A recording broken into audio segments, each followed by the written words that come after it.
drift away.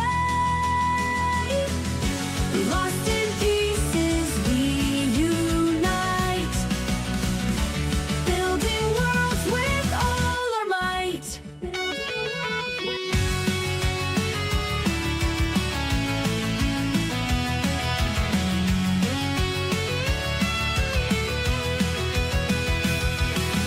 Whispers humming in the air, laughing, dancing without care. From the chaos order springs, puzzles solved in joyful flings.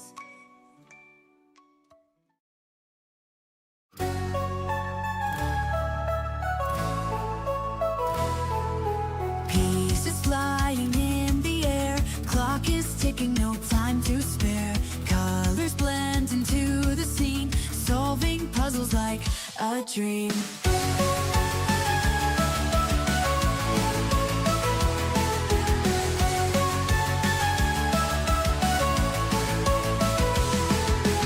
Hands are moving light and quick, got our tricks and perfect flicks. Every corner piece fits tight, speed puzzlers, we own the night. Puzzle mania fills the room, hearts racing, we feel the zoom. Victory is almost near, speed and fun, we have no fear.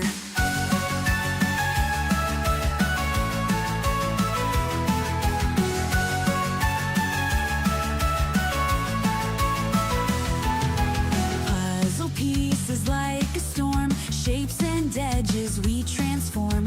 Patterns forming under stress, speed puzzling at our best. Every second counts today. Focus sharp, don't drift away.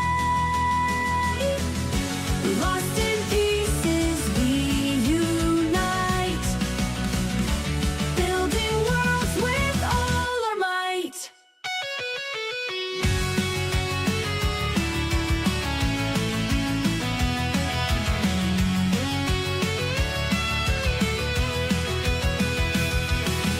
Whispers humming in the air, laughing, dancing without care. From the chaos order springs, puzzles solved in joyful flings.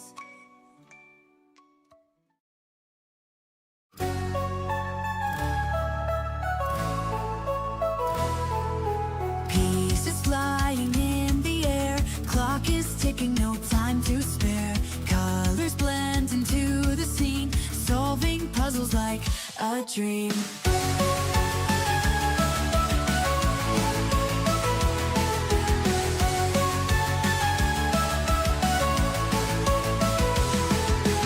Hands are moving light and quick, got our tricks and perfect flicks. Every corner piece fits tight, speed puzzlers, we own the night. Puzzle mania fills the room, hearts racing, we feel the zoom. Victory is almost near, speed and fun, we have no fear.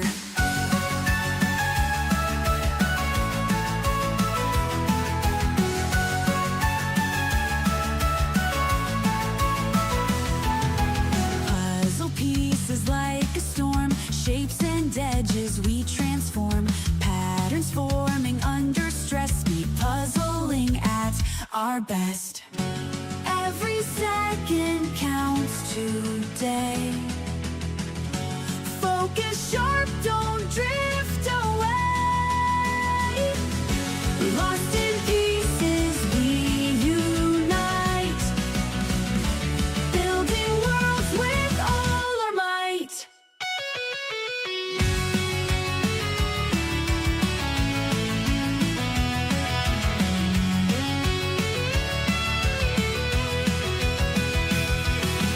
Whispers humming in the air, laughing, dancing without care. From the chaos order springs, puzzles solved in joyful flings.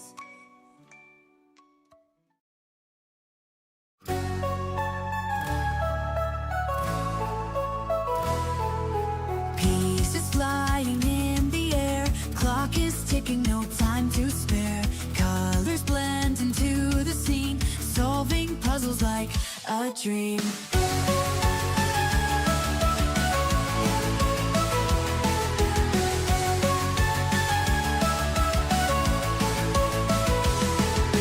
Hands are moving light and quick, got our tricks and perfect flicks. Every corner piece fits tight, speed puzzlers, we own the night. Puzzle mania fills the room, hearts racing, we feel the zoom. Victory is almost near, speed and fun, we have no fear.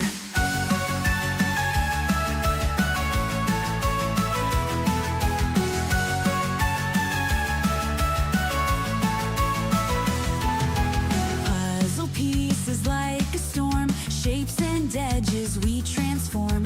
Patterns forming under stress, speed puzzling at our best. Every second counts today. Focus sharp, don't drift away. Lost in pieces, we unite, building worlds with all our might.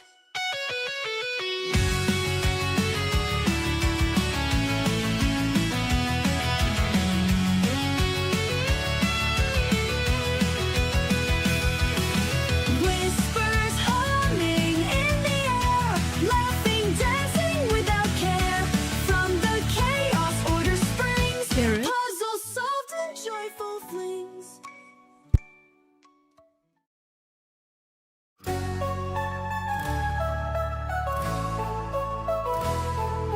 Pieces flying in the air, clock is ticking, no time to spare. Colors blend into the scene, solving puzzles like a dream.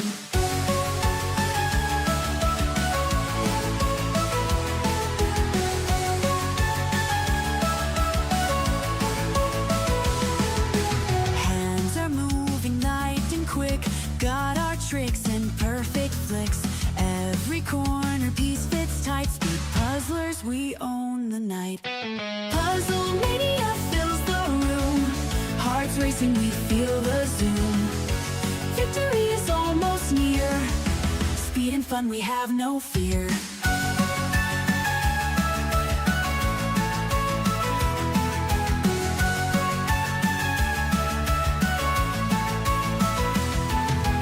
Puzzle pieces like a storm, shapes and edges we transform. Patterns forming under stress, speed puzzling at our best. Every second counts today. Focus sharp, don't drift away. Lost in pieces, we unite, building worlds with all our might.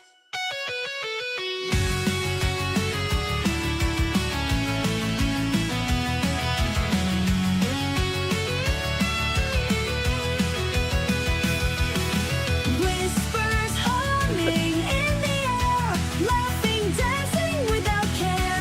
From the chaos, order springs, puzzles solved in joyful flings.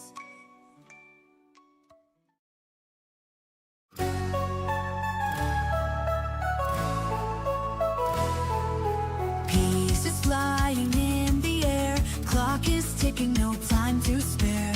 Colors blend into the scene, solving puzzles like a dream.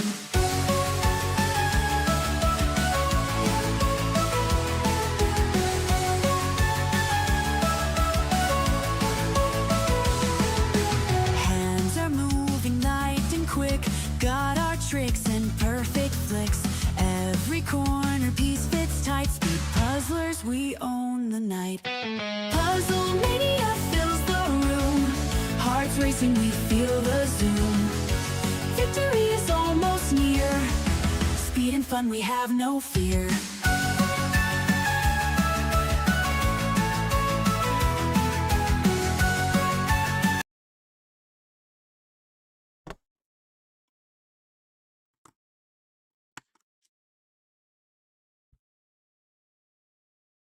Good morning, everybody. and welcome to today's competition. It's twice as nice and lovely to see so many of you this morning. Can I get a sign of life from our puzzlers and our co-hosts? Yeah. Good to see that Jim is awake and feeling energetic. Welcome to our viewers on YouTube, and we have some supporters joining in, and yeah, from all around the world. Nice to see you. I'm just a bit confused this morning because my YouTube is automatically translating all the comments into German, and I was very confused. I didn't know that Radical Puzzler speaks Deutsch. I didn't know that Jim speaks Deutsch, but it's automatically changing everything into German, and it was just, yeah, playing with my brain this morning. So Eric's going to try and fix that. But in the meantime, but yeah, I'd like to welcome Catherine and Jim. Hello. Hello, good morning, or whenever it is where you are. Yes. I'll just put you on the big screen for a moment. And where's Catherine? There you are. Yes, so we had an interesting topic that we posed to our participants. Catherine, would you like to share and give us your thoughts? The topic is dream jobs when you were younger, and do they have any relation to what you're doing today? So I told you already what my dream job was, but actually before that, I wanted to be a kindergarten teacher. When I entered kindergarten, it was maybe like the first time I saw like a woman doing like a cool job, and I was like, ooh, this would be fun. But then really quickly afterwards, I wanted to be a judge, and then that was like my dream job for a long time until I realized that I would have to first study law, become a lawyer, do like all of these things, and only then I would have been able to be a judge like after many years of work. So then I thought, nah, this seems like too much work. And then I changed my mind, and I never really got like another like so-called dream job. And my husband's doing the wash in the back. And I'm sorry, I just accidentally clicked something wrong on the streaming software. So for those who are watching, there may be some adjustments going on in the background.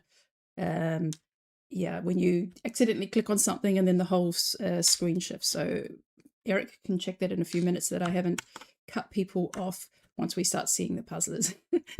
Okay, so how about you, Jim? What was your thoughts of what you wanted to be growing up, and is it anything related to what you do now?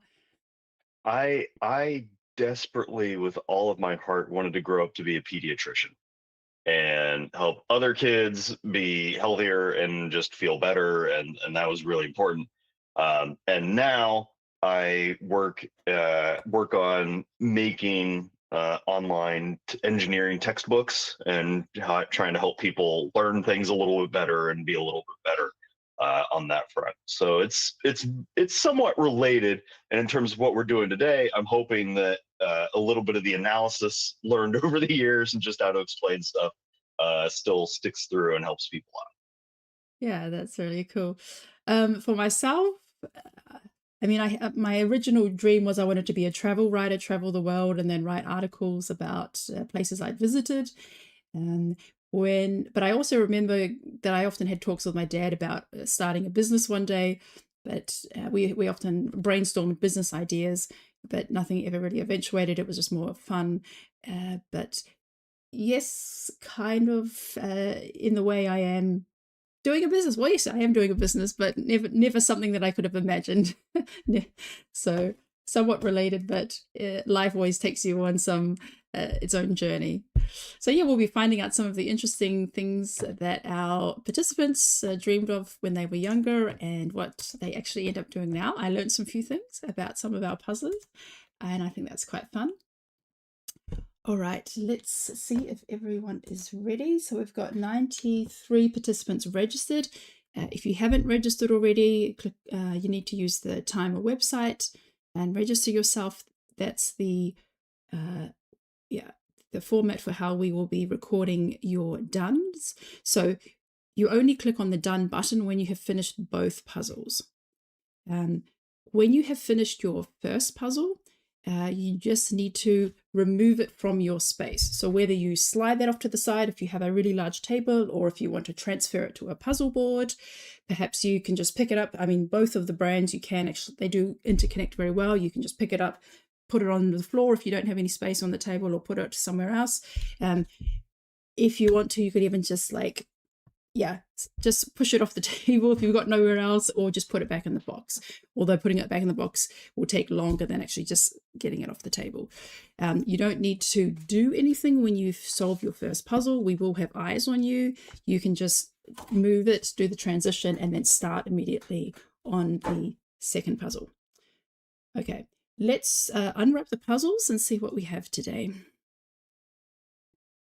And yes, and thanks also if you have, if you're in the YouTube chat and you want to share your thoughts as well about what you want to be growing up and what you are now, then please feel free to do so.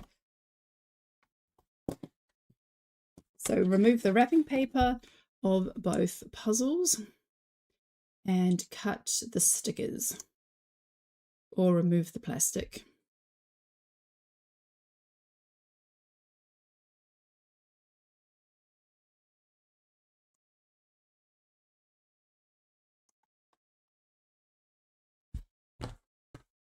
Okay, so we've got two puzzles there. Both need to be unwrapped. The red one has plastic on it.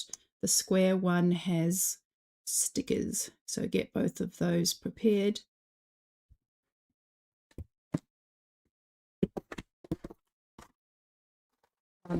There is a paper poster inside the EBU box if you wanted to take it out, but it is the same size as the box. So you can also use the box image. Okay, so the puzzle that you will be doing first will be the Highland Cow Cherry Pazzy. So you can put that one in front of you, and the teapot from EBU can go away. So the teapots will be the second puzzle.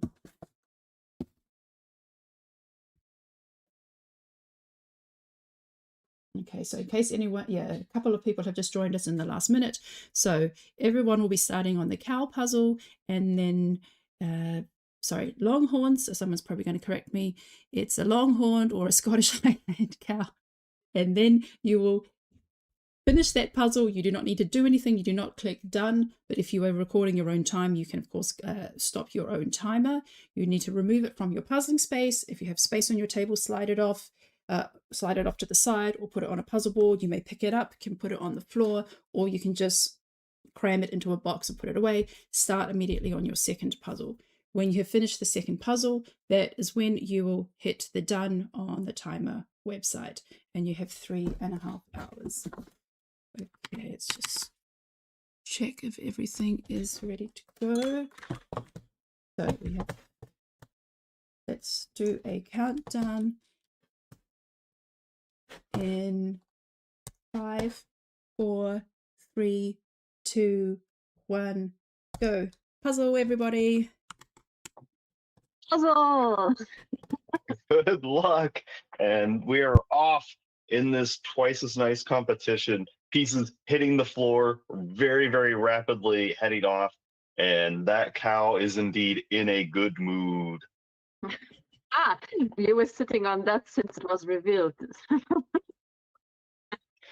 Yeah, so the first puzzle, we have this beautiful Highland cow.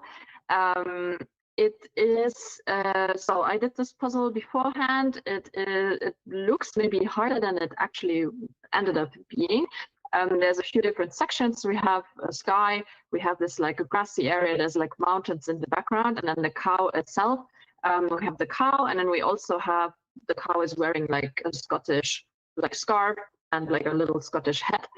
So there's kind of different areas that you can, you can separate out and work on that way. So I'm excited to see how people will tackle this cow, if they're going to use the same strategy as I did or not. I'm always really interested to see how people are going about doing these puzzles. And then the second puzzle is a really like fun, colorful, busy EBU puzzle. It's a round puzzle, and it has all kinds of like teapots and little like cakes and crumpets and cookies and anything you need for like a great tea party really on it. It is if you've ever done like an Ibu puzzle, you kind of have to get used a bit to like this different feel of the pieces. They are like kind of, I don't know how you would describe it. They're like shiny, they're plastic, and they're kind of big compared to the Sherry Puzzy puzzles pieces, of course. So it might take a little bit of adjusting to get into it. But yeah, it's such a fun puzzle. There's so much going on it. You don't really run out of things to do. Yeah, I really like both of these selections, Michelle, because anytime I see a Highland coup, I immediately want to have a tea party with it. So it just makes sense thematically, in terms of things that you want to do at a certain point. And we can see that as we cross over the 2-minute line here, a lot of these puzzlers are doing a fantastic job getting this flip worked out. It looks like Alexandria B already has their flip worked out under the 2-minute and 30-second line, which is a wildly fast time. Yeah, so let's start introducing the puzzlers that we see on screen. We have Aaron from the United Kingdom, Abigail also from the United Kingdom, Alexandra from Switzerland, Anna S. from Slovenia, Anne from Finland, and so Anne R. from Finland and Anne S. from the Netherlands. Yeah, I really appreciate how much space a lot of these puzzlers are starting to use now during their flip. You can see that many of them are using almost the full table, Anna and Aaron using that kind of tactic, and then they'll shift pieces around like Aaron's doing a few seconds ago in order to make some space for the build field. The way that puzzlers decide to do this initial table set is always fascinating to me. Yeah, and with the Sherry puzzles, we only have the 2 piece shapes, unless you know, it's a border piece. So it should be kind of easy to pick out the borders out of the mass. At least I find that I miss less borders when I'm flipping Sherry puzzle than when I'm doing Ravensburger. I don't know if it's why that is, but it is a fact that this happens. In the meantime, the screens have switched up again. So now we have Arya from Indonesia, Asma from India, Barbara from Germany, Bibi from Denmark, Cameron from Canada, and Camille from France. Yeah, you can see that Arya is also already doing a really good job getting started on that border. This is one of those cases where, because it's in a portrait format, that can sometimes throw off puzzlers that are very much used to doing things in landscape, especially whenever you have a landscape that's not in landscape. It can be a little awkward at times. But Catherine, I think you were mentioning earlier that there's a lot of good colors that can be distinguished in that background in terms of, is it the further back mountains? Is it very, very close to the front of the image? That forced perspective really helps things out. We can see Barbara in the upper right-hand corner here doing a really hefty sort up front.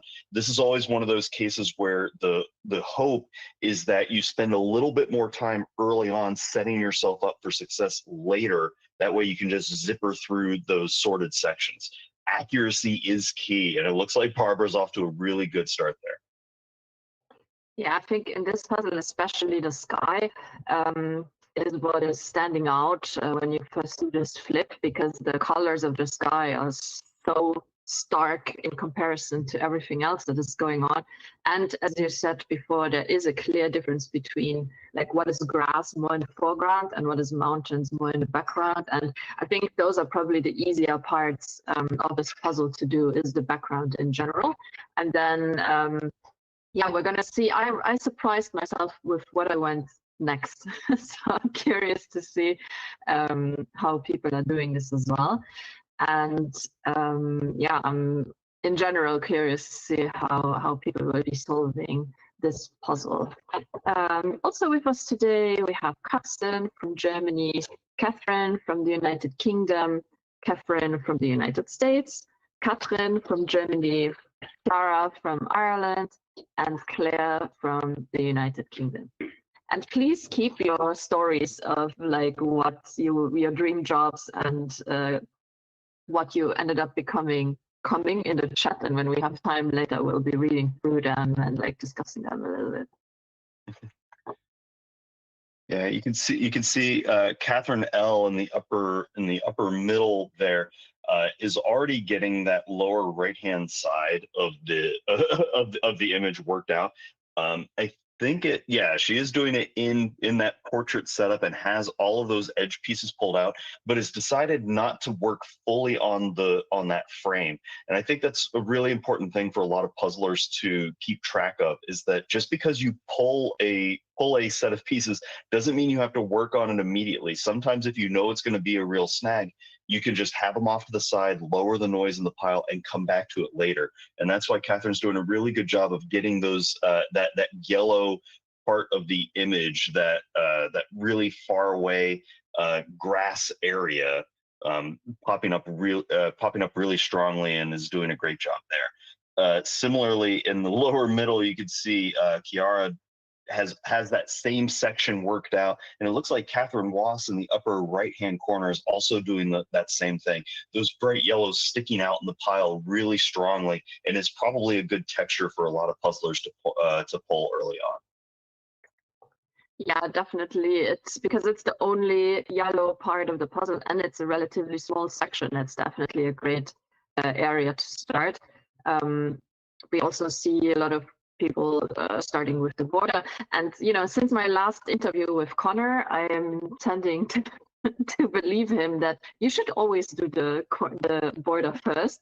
At least that's his strategy. So we'll see what will be. Oh, we're gonna get another full picture of the. Yeah, so you could see like this yellow area that people are working on there. Yeah. And just so people know, both of these puzzles have been out before, and some of our competitors have done at least the in a good mood the Highland Coup puzzle before. So I am expecting some really fast times from the entire field here. So if you're in the chat, let us know what time you think that the finishers are going to be for the coup puzzle, and then the overall time as well. Yeah, also puzzling with us today, we have the Kocha from the United States, David from Spain, Diksha from India, Dominic from Germany, Eric from Norway, and Elisa from Denmark. And Eric has made some great progress. He has the border finish, and he's like pulling everything side, it looks like, towards him. Yeah, it's just making it looks like there's it looked initially like there was a little bit of sort in terms of there's sky that has a lot of cloud versus sky that doesn't have a lot of cloud. We can see that Diksha in the upper right hand corner is getting that yellow grass area worked out. And also it looks like they are doing it in landscape setup initially, even though they have their and I think no, they do have their image in that portrait setup. So really utilizing the space on the table in order to try to make progress here. You can see Dom in the lower left-hand corner has that black tabletop, and the background colors can sometimes play tricks on your eyes. So I'm always curious how puzzlers get on whenever they have a tabletop that isn't necessarily pure white. Some of them have wood, like you'd see Eric and Eliza both have. And they're making good progress. A lot of these puzzlers have that frame almost done here under the 10-minute line, and that's a really solid pace that gets you probably close to that 40-minute line if you can really maintain it. Yeah, it'll be really interesting to see if Diksha is going to flip the puzzle around at some point, and if they're just working on it right now, and then maybe keep it like 90 degrees once it's time. But I see the table is like not really set up to do a portrait puzzle, so maybe they'll be sticking with this view as well. Okay, so we hear from the chat that all the Slovenian competitors are puzzling from the same living room today, as they had a weekend practice before World Jigsaw Puzzle Championship. So there's like 3 Slovenian people doing it twice as nice together in the same room. That is fantastic. I also want to read out some of the other comments that have come in. Viscomwees says that they wanted to be a doctor until finals year, where they thought that they'd love to be an illustrator or an animator, and became a graphic designer. But now illustrator it is, a puzzle designer even. That is a really, really wonderful thing. Congrats.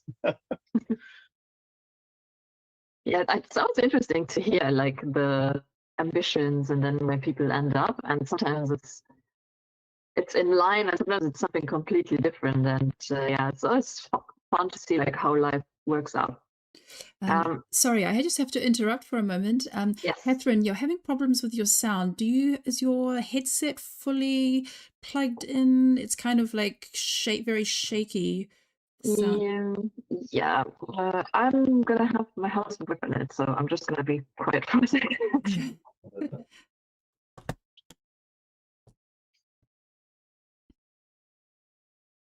All right. As Catherine double checks the audio on screen now, we can see that we have Elisa in the upper left hand corner, followed by Elka in the upper middle, Erica in the upper right hand corner, Evalee in the lower left hand corner with Pikachu guarding those pieces. In the lower middle, it's Fenna, and in the lower right hand kind, Georgia.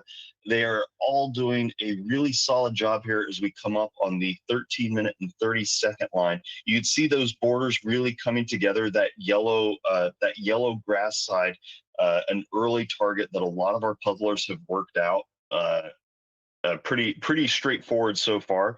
I'm curious how many of them are going to continue sunbursting down from that into that more foreground grass area that has a little bit more green on it, because I think that's also one of the unique colors on this image that's going to be straightforward, that really pops out in the pile. It can make life a little bit easier down the line. What else is going to be interesting is what the next transition point is after that area gets knocked out. Are some of these puzzles going to switch back up to the sky like Erica's doing in the upper right-hand corner? You can see she's really zipping through that pile, grabbing a bunch of blue pieces, and then trying to sink them in. And it looks like she's also she hasn't completely connected that lower right hand corner of the border to the rest of the frame, but she's still able to work on it outside of the pure join, which is really tricky to do. But she's making quick work of it and is making a ton of progress on that upper sky area.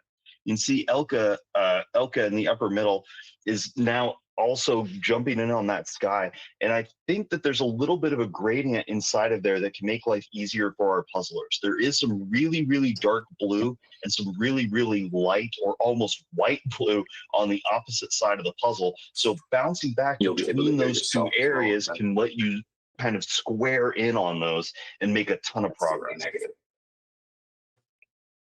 Okay, I'm trying this. I don't know if it's working. I hear you now. Okay, you hear me better than before? Yeah. Okay, great. Sorry, so I missed the round of introductions. It's all right. I got a minute. Okay, great. Yes, please let me know if you notice something. I'm hearing myself double, but it's fine.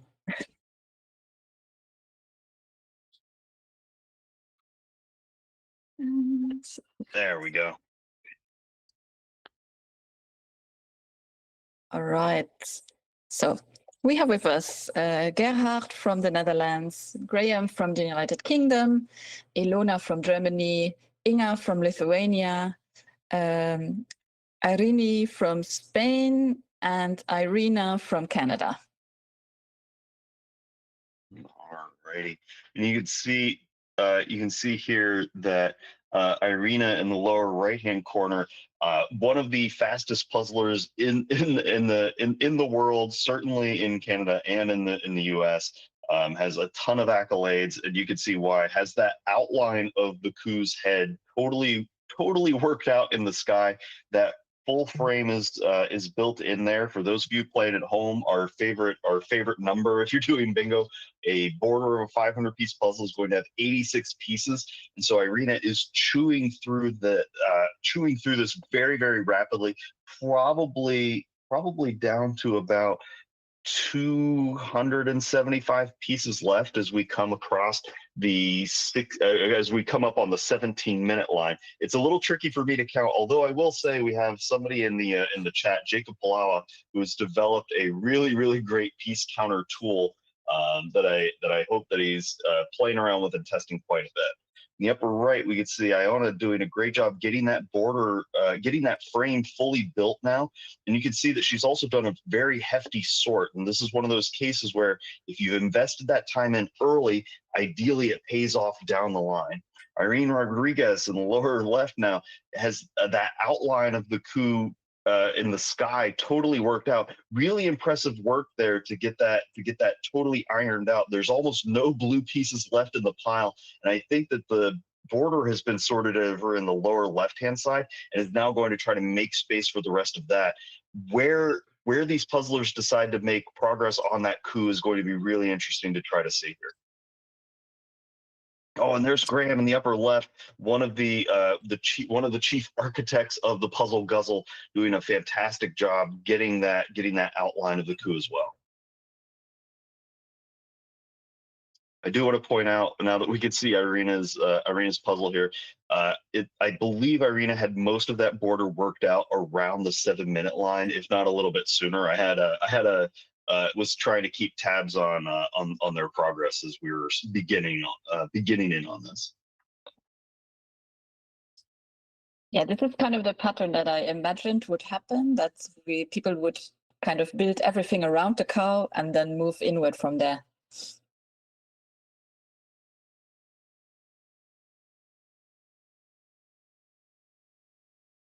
All right, then also joining us is Isa from the Netherlands, Jenny from Finland, Jennifer from the United States, Jesse from the Netherlands, Jessica from Germany, and Jody from the United States. Oh, look at that. I think Jesse is in a room with another puzzler here, because you can see they're going outright head to head. In a quite literal sense. Usually you see puzzlers on the same side of the table just split, but in this case, they are able to look at each other as they look up at the image. I wonder if either of them will make a Highland coup face and try to blend in, or do something that would throw them off just a little bit. But puzzlers tend to be pretty kind overall, so I doubt there would be that level of hijinks. You can see that Jody Morris in the lower right is about even with Isa in the upper left. They both have that border, that frame just about done, and are getting the yellow grass totally worked out. I think Isa might have a little bit of an edge at this point with that frame totally locked in and that grass worked out. We can see Jen Sipple in the upper right-hand corner making huge progress on that sky. The outline of the coup starting to be able to become visible. You can see that she really targeted those dark blues initially, and then switch to that next color, that next texture, in order to really work sections of that sky little by little, rather than trying to do all of it all at once. We sometimes say that the fastest way to eat a whale is one bite at a time, and so being able to really chunk down these images is a great tool for these puzzlers to have. I also really like how Jenny is working on what I think might be a card table of some kind, because that felt looks like green felt that they're operating on. So hopefully that helps control the slide of where those pieces go a little bit more. And I think that they are doing this in a landscape setup. Yes, it is. They are doing it landscape, even though it is a portrait puzzle, probably to save space on that particular table setup. Yeah, it looks like a poker table. So I wonder if they had poker night last night, and then we're reusing the table for puzzling as well. Good multi-purpose use of furniture. I like it. I do want to read another thing from the chat. Kristen Lindsay said that they wanted to become a professional singer, but it didn't quite work out, and so they switched. They switched into political science and law and worked at a university, and then eventually ended up working at a classical music production company and are now the manager of an in-house label and gets to participate in live concert and opera filmings. That's wonderful. I always like it whenever people get to apply their dreams in all the ways. That's really lovely. Congrats. Yeah, that's really cool. So Would you say it's joining cool? us this morning, we have Jona from Germany, Jonna from Finland, Jukka from Finland, Julia from Germany, Katharina from Austria, and Katharina from Germany, and Kati from Germany. Alrighty. And you can see the progress that is being made here as we come up on the 22-minute and 30-second line is really phenomenal. Katarina in the lower middle has the full outline of the coup pretty much set in the sky. That frame isn't connected fully yet, but that lower right-hand corner with the grass is totally done. And we're seeing more and more of our puzzlers getting that worked out as well. I really like Yuka's setup here because all of those pieces are really close to the puzzle. There's not a ton of travel time in order to get there. And there's also space for those pieces to breathe. And by that, I mean, those pieces aren't stacked on top of each other a whole lot. So you can actually see where one piece begins and another one ends, rather than those pieces being so tight that it's really hard to distinguish one from another. Yeah, with that little bit of a zoom in, appreciate it.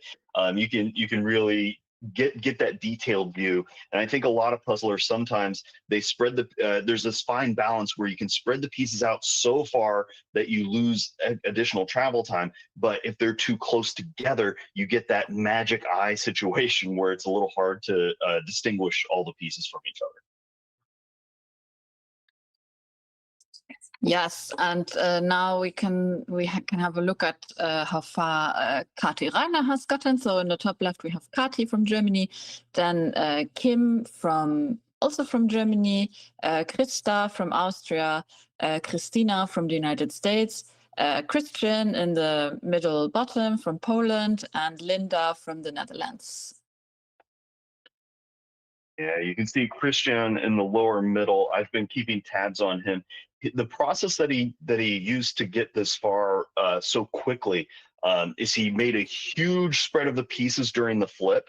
He flipped all of them, and then he did little bits of micro sorts, and then he did a much larger sort out of that. He didn't really get started on assembly until about the 5 or 6 minute line, and then he zippered through that border, immediately started going on to town on that sky. And we know how much Christian loves landscapes, so I'm not surprised that he got the sky and that grass area worked out, and then switched over to working on the cow and on the coup. And I think that a lot of that texture work is really helping him, because there's a lot of good foreground that you can see along with background that's gonna make it where you can chew through this really rapidly.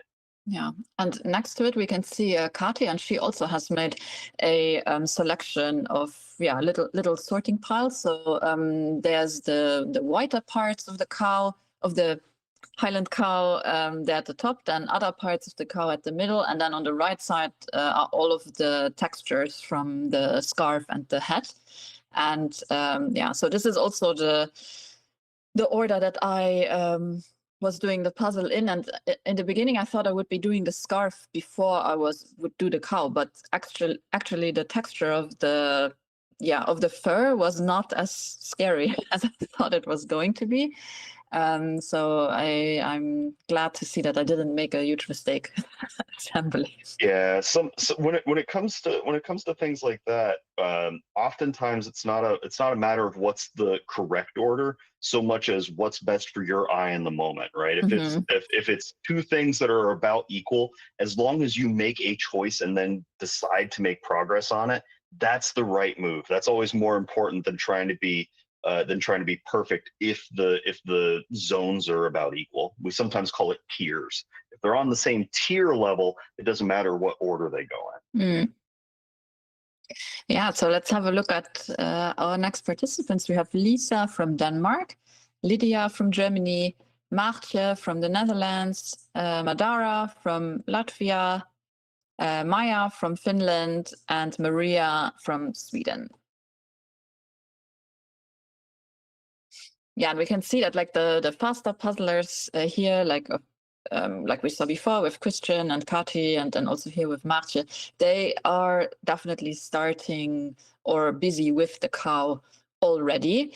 Whereas everyone else, it seems like, has the outline done, at least from the shots that we see here. Like most of the people have the outline of the cow, and I think it looks really cool, like on the tables that you have like the puzzle, and then it's like, oh, we just have to put the cow in there. I'm gonna a minor pronunciation thing, Catherine. I believe it's cool.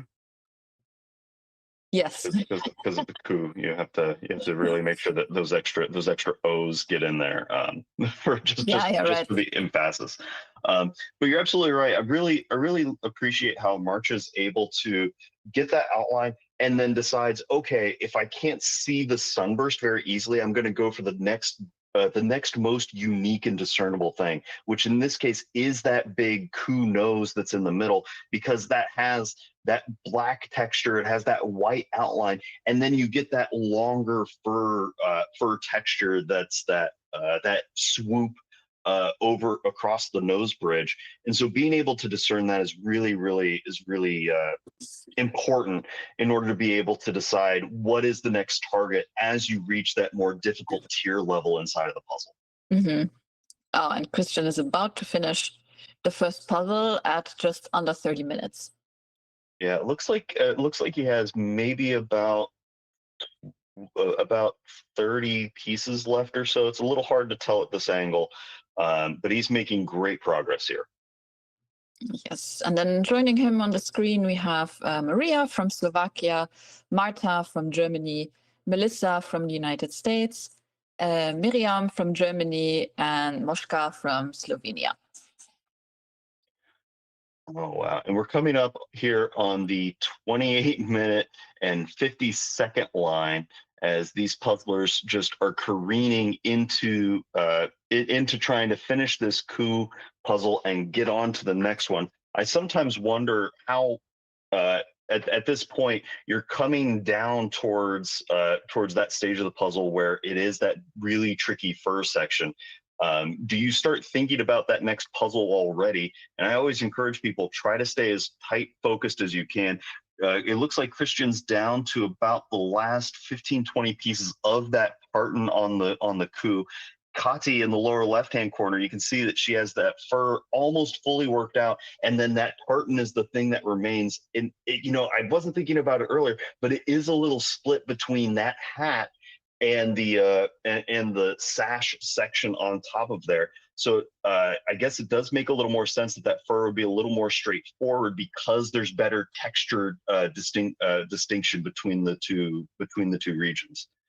Christian down to those last couple. He gets it in. He grabs the next box and immediately starts setting it up. You can see there's a little bit of uncertainty about how he wants to set up that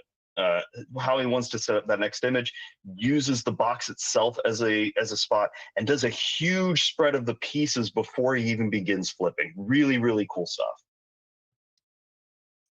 Yeah, I think what you were saying before, I think as puzzlers we have kind of trained ourselves to be scared of fur, because so often it is a difficult part of the puzzle.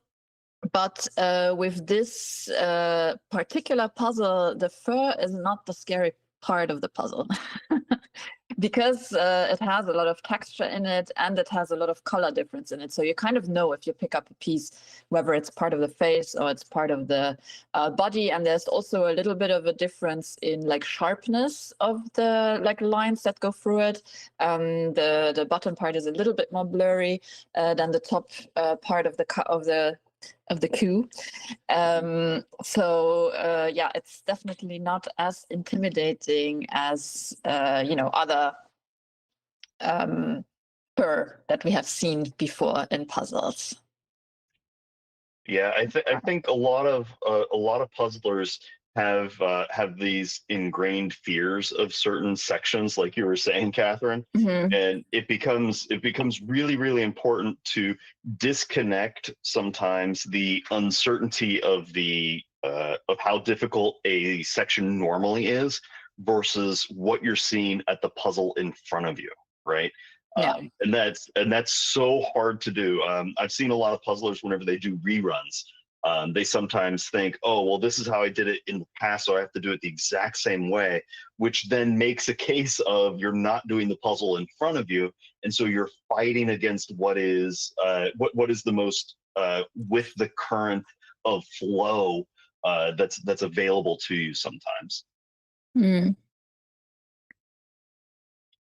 Yeah, also joining us, we have Nadia from Indonesia, Natalie from Germany, Natasha from Austria, Nienke from the Netherlands, and Nina from Slovenia. And there we can see 2 Slovenian puzzlers in the image, as we already saw in the chat that 3 of them are doing the puzzle. So I wonder where the 3rd one is doing it.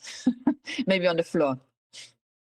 I was thinking the ceiling actually might be doing a Batman kind of setup, but we can see that Ninka in the lower middle there actually has done the reverse. Instead of going for the fur, has gotten most of that tartan totally worked out before even beginning the assault on the coup fur.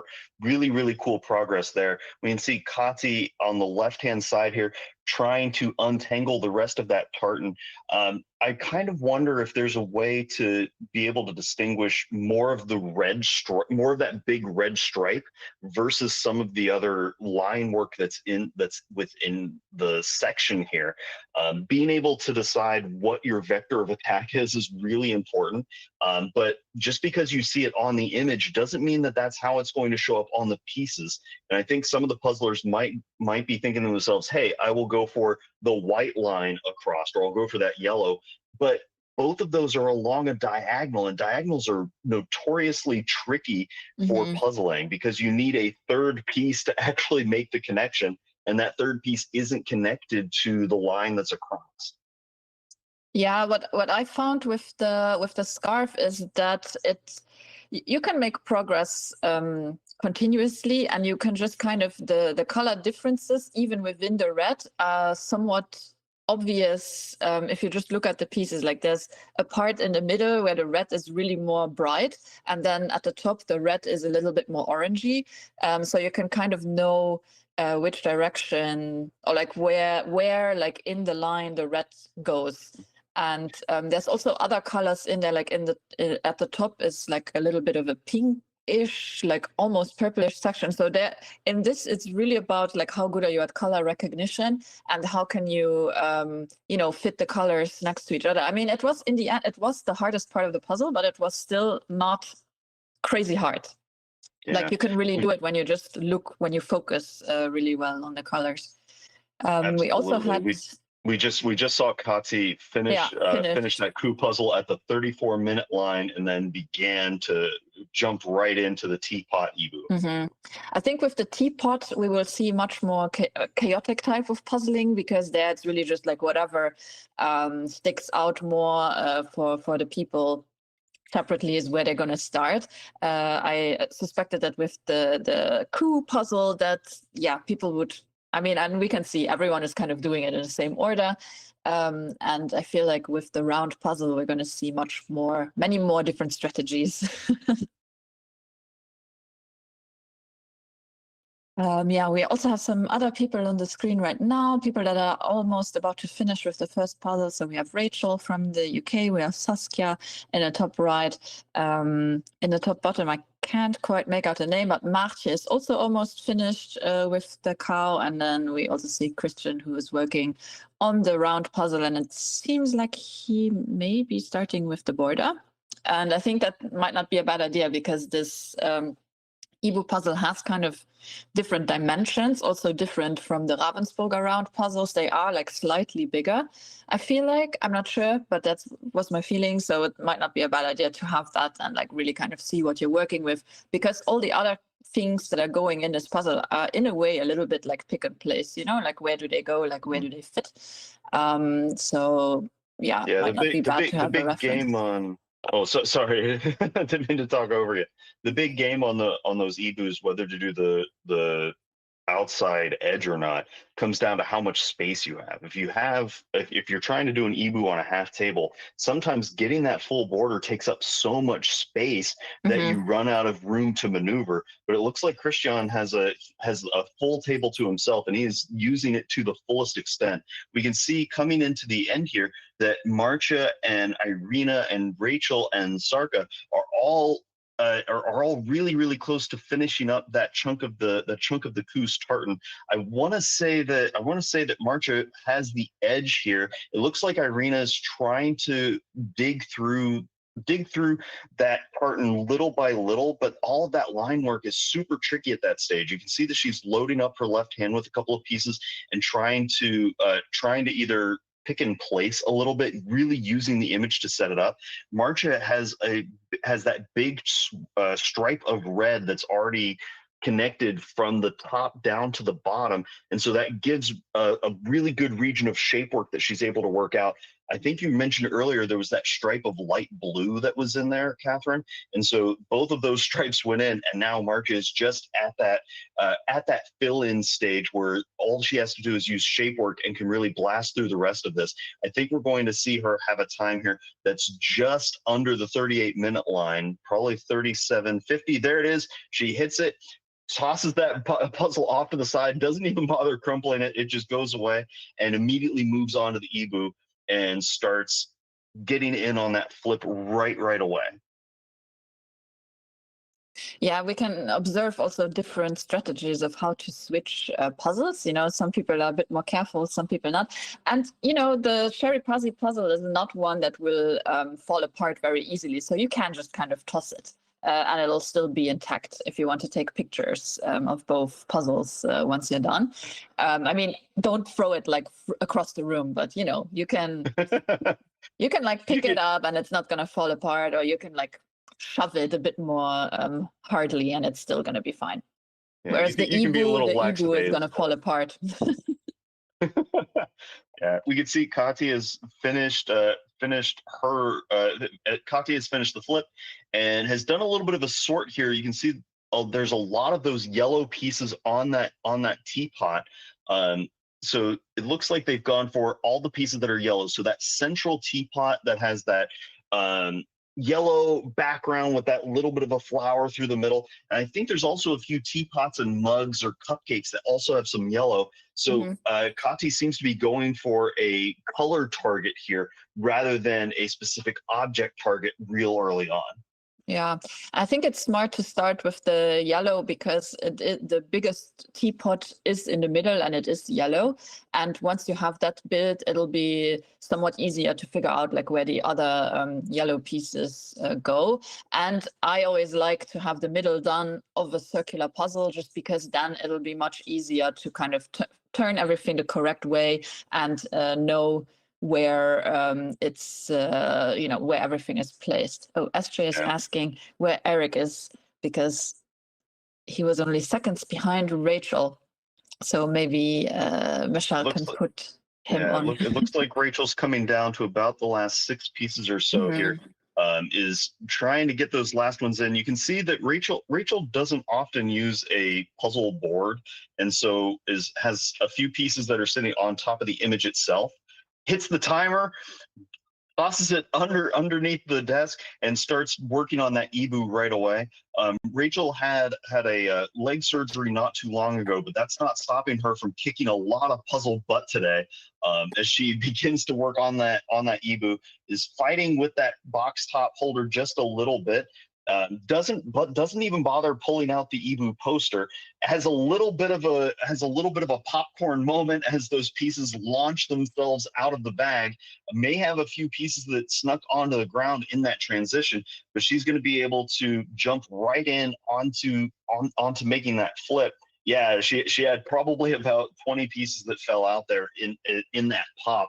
Really unfortunate break, but Rachel is such a professional. She is unflappable as she begins working on that flip right away. Yeah, and just seconds behind her, Saka also finished and has also started with her flip of the puzzle. We can see Irina is also coming in on probably the last 1, 2, 3, 4, 5, 6, probably about the last 10 pieces. You can see that she's really trying to use both hands here in order to make progress. And then it looks like she's taking her left hand, feeds it into her right in order to sink it in. This can be really difficult whenever you have a tight technical section. Instead of being able to really alternate your hands, you have to go with what you're seeing in the moment. And that's a way to slow your body down so that way your brain can make good decisions to get those pieces in. It looks like Irina has 2 pieces left. Gets that last one in. There it is. Slides the coup over to the side and immediately jumps in on that Ibu just under the 42-minute line. Well done. Yeah, one thing I would recommend people to do if they're listening is to really get rid of the first puzzle, because the Ibu puzzle will take up more space, and you will probably need all the space you can get on your table to do it, because yeah, you don't want to lose time because of space management, right? A lot of people, me included, noticed this way too late, that that when you don't have enough space, it'll actually cost you more time, because you'll have to like move pieces in and out, left and right, and it's just much easier if you have enough space for your pieces. So once you're done with the first puzzle, I would just take it off the table, so that you can really concentrate on like spreading out all these Ibu pieces. I need to put on my Tobias's #1 fan hat on now that we can see him on screen in the lower left. And I really adore how he was able to get that full outline of the coup and then worked on that tartan up to the point that now it's the fur. And this is pretty typical with a lot of high-level pick and place puzzlers, where instead of doing a bunch of sunbursting on fur that can be a little tricky, tries to their eyes tend to lock in on things that are patterned and repeated throughout. And so I'm not surprised that Tobias finished off that tartan really quickly, is now transitioning back into wrapping up the rest of that fur. The upper left-hand corner, we can see Eric also doing a fantastic job. He has that red stripe in on that tartan and is now trying to make a little bit of headway on those lateral stripes as well, in order to get to the point where they can use a lot more of the shape work that remains. Lower left-hand corner, we can see Erica closing out, or sorry, on the upper right, Erica's doing a great job closing out the rest of that coup tartan. Has maybe about 3 pieces remaining. I'm trying to call it, but I think I'm on a little bit of a lag. She's going to be able to get that done just around the 44-minute line and just make that transition over into the Ibu. Yeah, and guys, let us know what your predictions are in the comments. I think so far we only had one prediction for the whole competition. So we already see like when the first puzzle will be done. So you have a little bit of an advantage if you're giving a prediction now, but I think it's still fair because we have no idea how fast people will be doing the the Ibu puzzle. So let's see them. My prediction, as I told the co-hosts already before, is 2 hours and 9 minutes. That's my prediction. So let's see if I'm going to be correct with that or not. We just saw Jessica W. also make that transition, and Jen Sippel as well, immediately hopping in on that Ibu at the 44-minute and 50-second line. Getting a quick pieces also went flying everywhere. Yeah. I wonder if on that Ibu, if some of those if some of those packages are puffed up with a lot of air inside of it, no, or if it's just the adrenaline on the transition that's causing that jump. The plastic bag is much more sturdy than the other plastic, like the Ravensburger cherry pazzi plastic bags. You can just kind of dig your fingers in and pull them like this. You can't do that with an Ibu puzzle. It's like more rigid plastic. So yeah, that's probably why people just go in it, like trying to pull, and then it goes everywhere. Yeah, maybe it's always tricky whenever you have to apply more force. That also means that there's a higher chance of danger as things get on. Yeah. It looks like Tobias is down to about the last 1, 2, 3, 4, 5, 6, 7, 8 pieces or so. It's all shape work at this point, so he can accelerate here into the end. Just get that little bit of boost for his hands. We have a little bit of a check-in on how Christian's getting on with the Ibu. You can see that full border is set up. Eric makes the transition onto the next Ibu. Lots of cheers for him in the chat from SJ and Lene. And we see Irene Rodriguez also making the transition onto that Ibu set. And it looks like Quinta in the lower right-hand corner can feel that end in sight, trying to get those last little bits of dark brown fur on the Ku's face totally ironed out. That is a tricky section, especially whenever you have a black background, because I can see where those black lines really blend in and make that optical illusion a little tricky. So, the inverse case of having the black table versus the lighter table, what's going to be easier for your eye to see in the moment? Tobias makes that transition over into the Ibu and immediately starts working on that flip right away. Quinta just a few seconds behind him. It looks like in the upper right-hand corner, Stefan doing a great job, is now down to just that tartan region. Krista L in the lower middle trying to get that tartan region worked out as well. I think Stefan is maybe about 15 pieces ahead. Upper left-hand corner, it's Moitza trying to get the rest of that tartan worked out. You can see that she's made progress going at alternate ends of the tartan, trying to kind of box this in just a little bit. Stephanie Koning in the lower right-hand corner, also down to just the tartan. It looks like the person across from them, I think that's Jesse, has that sky chunk remaining. So they are doing this opposite ends, but doing a great job here. Oh, and there in the lower middle, Robert Atkinson doing a great job, has just that fur remaining. You can see that a lot of the puzzlers that have those black table backgrounds have the holes on the Ku ears remaining, which kind of makes sense because that's where you have a lot more of those black stripes that makes that optical illusion like we were mentioning earlier. Yeah, that's really interesting to see the differences between lighter table and a darker table, and seeing how people are tackling the different sections. Yeah. Because to me, I was working on a white table, and the ears were not, harder than the rest of the cow. So that's really cool to see. It kind of gets to why sometimes if you're planning on using a puzzle tray, having one side that's a certain color and the other side that's another color, in case you run into those kinds of sections, can make your life a little easier. Yeah, I've seen a lot of US puzzlers using those double-sided trays. They're really cool. Oh wow. I'm just taking a quick look at the whole field here. We can see Melissa Gourmet in the lower right-hand corner. I love this angle because we can see the whole puzzle table and the progress so far. And she's doing a really great job as we hop over the 49-minute and 30-second line here. Just has to get the rest of that tartan worked out.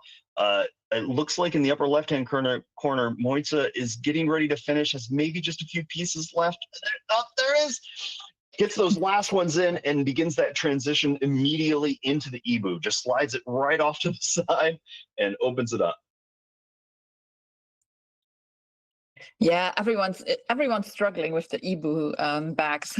They're not meant for speed puzzling, I think. It's a little bit of a speed bump during that transition, but I think being able to control your adrenaline in that moment and not just go full gorilla mode to try to bear open it up goes a long way. We can see in the lower right hand corner Sophie G, and now in the new lower right hand corner Anna S. All making progress here. It looks like Sophie is working on the ears of that cow, trying to use the outlines as best as she can. I think it's at that point where that we sometimes call it zero ambiguity, but it's just the fill-in where they can use just the shape of the piece in order to finish it up. Stefan in the upper left-hand corner just wrapped up the Ku and is now making the transition into the Ibu. We're reaching that part of the pack, that bell curve. We're going to see a lot more finishers of the Ku as the time ticks on before that transition into the Ibu. Again, the the time limit for this particular competition is 3.5 hours. So I know a lot of people, their goal is to just finish within the time, and we're going to see a lot of people do that. But I know a ton of these puzzlers like Sophie. One of their goals is to get these puzzles done under each puzzle under the hour line, and so that's a really, really great move there that we just saw from Sophie as she makes the transition into the teapot world. Yeah, so Michelle has just shared her time for the cherry puzzle was 52 minutes and 55, and her time for the Ebu was 1 hour and 1 minute and 49 seconds. So Michelle is like a pretty fast puzzler, I would say.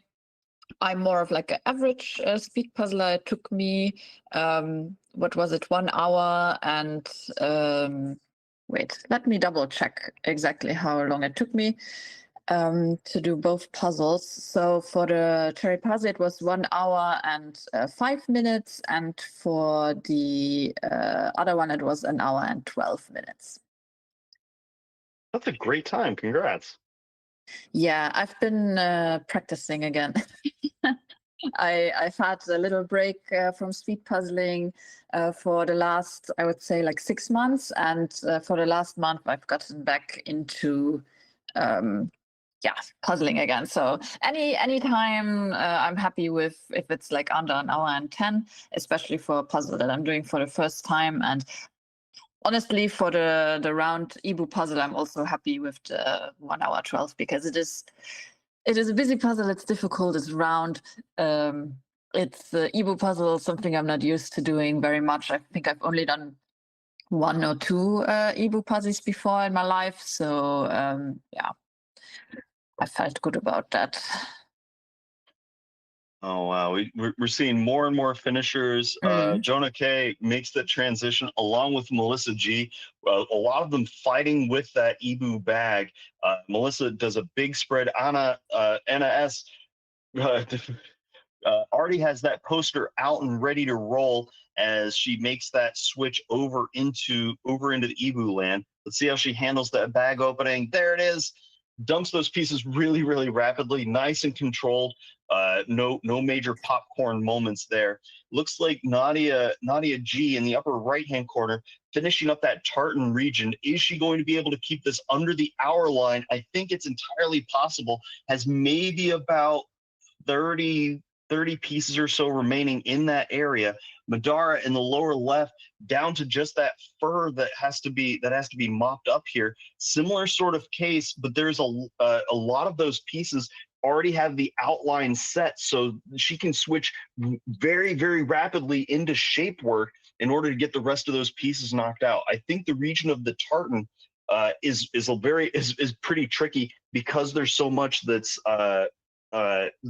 lined out but duplicated, so you have less opportunity to go into shape work early on. Whereas if you can get a lot of those key features of that fur worked out, you can switch into shape mode just a little bit quicker. But everybody's doing a really good job here as we cross the 54-minute and 30-second line.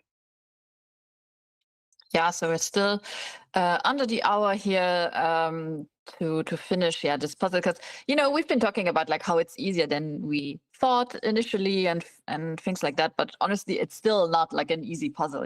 It's still a big animal with fur and with repeating pattern scarf on like a kind of a simple-ish background with not that much going on. So it's not like this is an easy puzzle to do, and I feel like anyone who can do this under an hour, like I take my hat off to you, because this is not easy to do. And then the other puzzle, even though it's like very, very different from this first puzzle, which is nice, it's like a completely different thing to do, it's also not an easy puzzle. So these are both kind of tricky in different ways.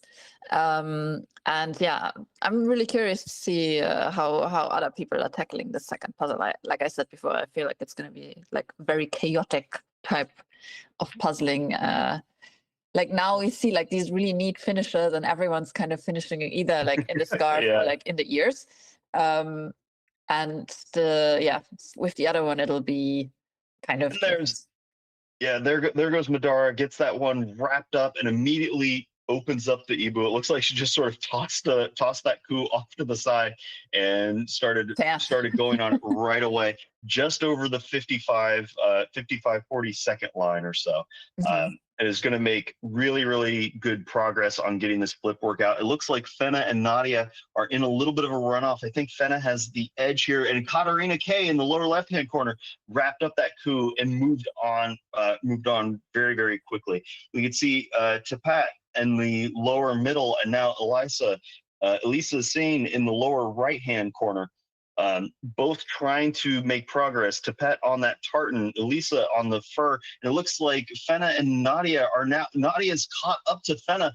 You can see how quickly she's moving her hands, trying to get those last 7 pieces or so in. It looks like Fenna trying to get just that shape work. There's zero ambiguity, so all she's got to do is just use the shape of the piece in order to sink those last ones in, down to the last 5. You can see how that speed picked up once she caught that on. Nadia, just a few seconds ahead, wraps up that coup and moves on into the Ibu. They are neck and neck as the transition happens. You can see right at the same time they get to the box top holder. Fenna gets that box set up and is into the bag just a few seconds ahead of Nadia. That transition time, so key at this point. It immediately starts working on that flip. Nadia, not even bothering with the box top, has moved on and is now going to get into the flip right away, fighting the bag, drops it off, and she is flying just under the hour mark. Congratulations to both competitors there.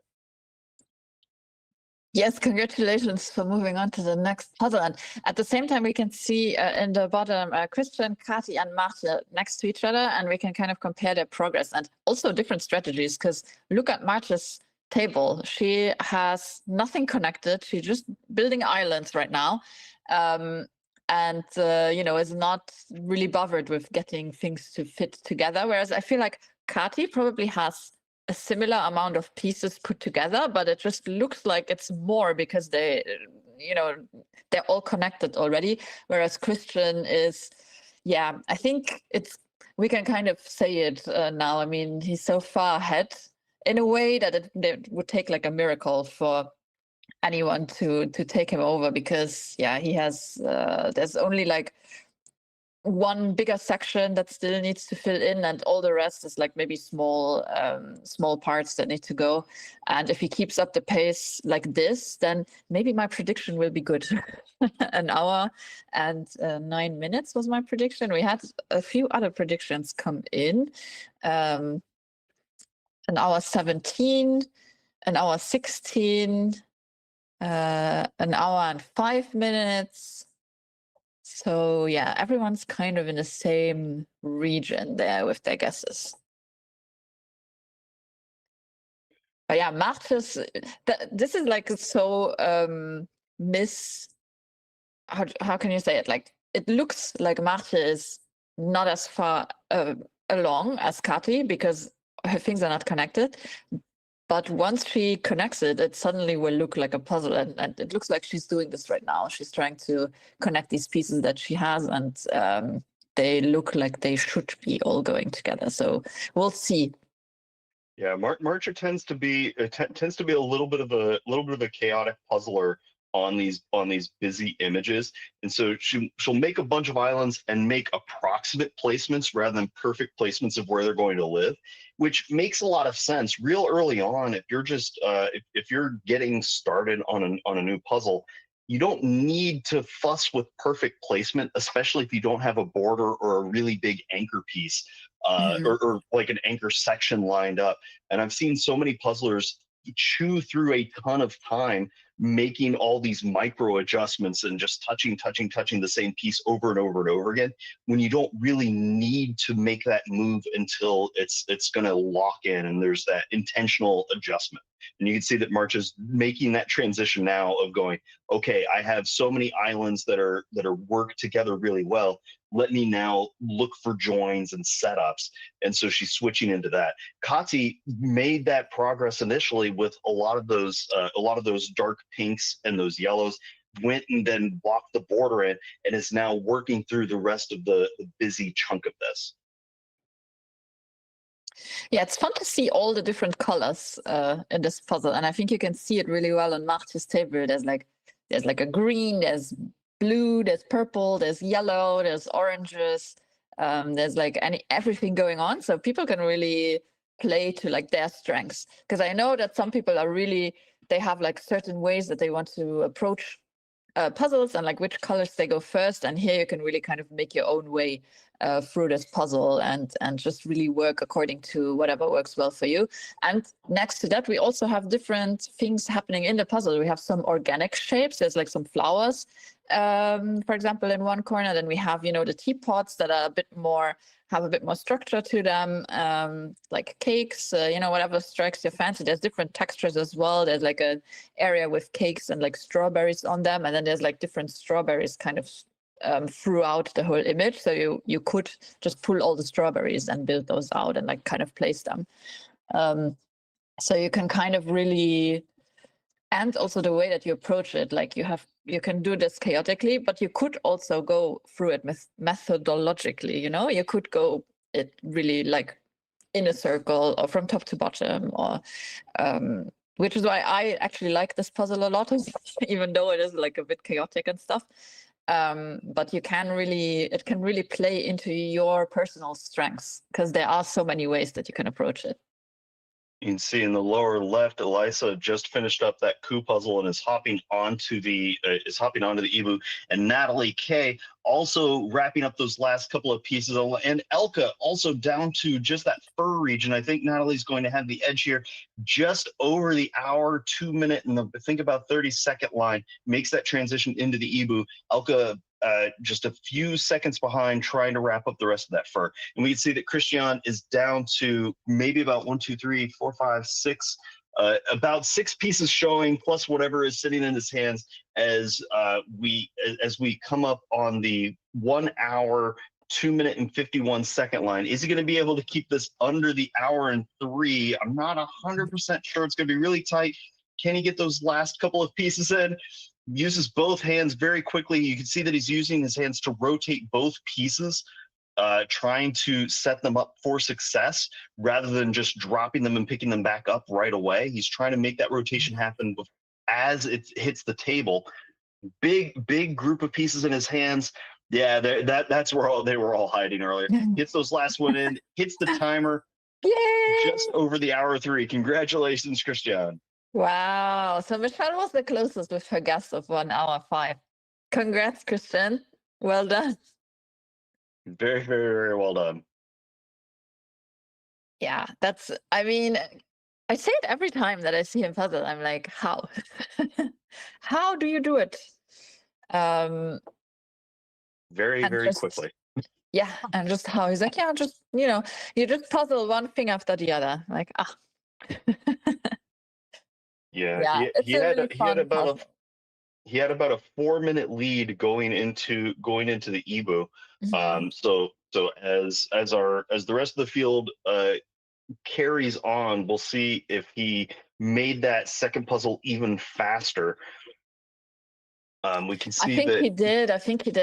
I'm looking at Kati's and Marta's tables, who are like next up, and I feel like it'll take them more than 4 minutes to finish this puzzle. So yeah, I think he definitely sped up. But also I feel like this is a type of puzzle that really plays into his strengths, because he does these like huge puzzles with like chaotic stuff happening on them all the time. So it's just maybe something he's really used to looking at and figuring out ways through it. Yeah. Well, Christian's also been doing a lot of work lately, just on practicing a lot, getting more comfortable with different brands and different cuts, and branching out a lot more of his repertoire to become a lot more comfortable and a lot faster overall. So it's really impressive the time he was able to put up here. I think that second puzzle he got done in just around 32 minutes, which is crazy fast for an Ebu circle, especially one that's real chaotic like this. Yes. Yeah. Again, I'm just like, how? How do you do it? We can see in the upper right, Katarina working on those ears of the Highland coup. Arya in the lower left, down to just some shape work inside of there. Natasha has ears and a couple little bit of shape work, and Kim in the lower right-hand corner, down to just the tartan outline. And you'd see that now Kim's really able to do shape work in that tartan region, and being able to switch the lenses of your eyes in order to focus on different things at different times goes a long way. And knowing when to switch is really, really important. You can see that Katya and Marcha in the upper left-hand corner here are doing a really, really solid job. I think that I'm pretty sure Katya has the edge here, with a bigger chunks already connected, and so Katya will be able to switch into using shape work a little bit sooner than Marcha. I want to point out that Marcha was, I think, about a minute and a half, maybe 2 behind Katya. We'll have to double check. But Marcha's doing a great job of keeping her hand speed really really aggressive here, and you'll notice she's not overloading her hand with like 15, 20 pieces. She's only picking up like 3 or 4 at a time at most, sinking those couple and then moving on. Yeah, and the finishers for the cow puzzle just keep on coming. I feel like every minute we have another finisher for that puzzle. And in the meantime, I just wanted to read some of the answers that we got for the questions that we asked, because before we had Natalie on the screen, and she wrote like a really interesting answer in the question of her dream job. So she says, in kindergarten, I wanted to be the first female pope because she could not understand why it was only possible or allowed for men. But Crazy. now she has finished a PhD in chemistry and works in an R&D group. So it's very far away from the religious field, but she still feels as like a woman in science that she still has broken some boundaries there. I would certainly say so, and congrats on that. That's it's not the easiest of fields, or the just on any level, and also doing that as a woman in a typically male-dominated science is really, really tough. So congrats to you for pushing hard. Yeah, it's really cool. And the ambitions are high. You can already tell like the ambitions were high as a child, and they're still high. They remained high. So some things didn't change, even though it's like a completely different field. Yes, someone in the chat is saying, well done to the Speed Puzzle EU team for keeping track of all the finishes. Can't be easy. Yeah, and behind the scenes we have, so Michelle is doing all the switching for this for the screens that you see on the stream, and she gets hints from all the digital helpers, who I think today it's Sandra. Is it only Sandra? No, there must be more. And so they will message her like who is about to finish, and then Michelle kind of makes judgment calls on who to put on.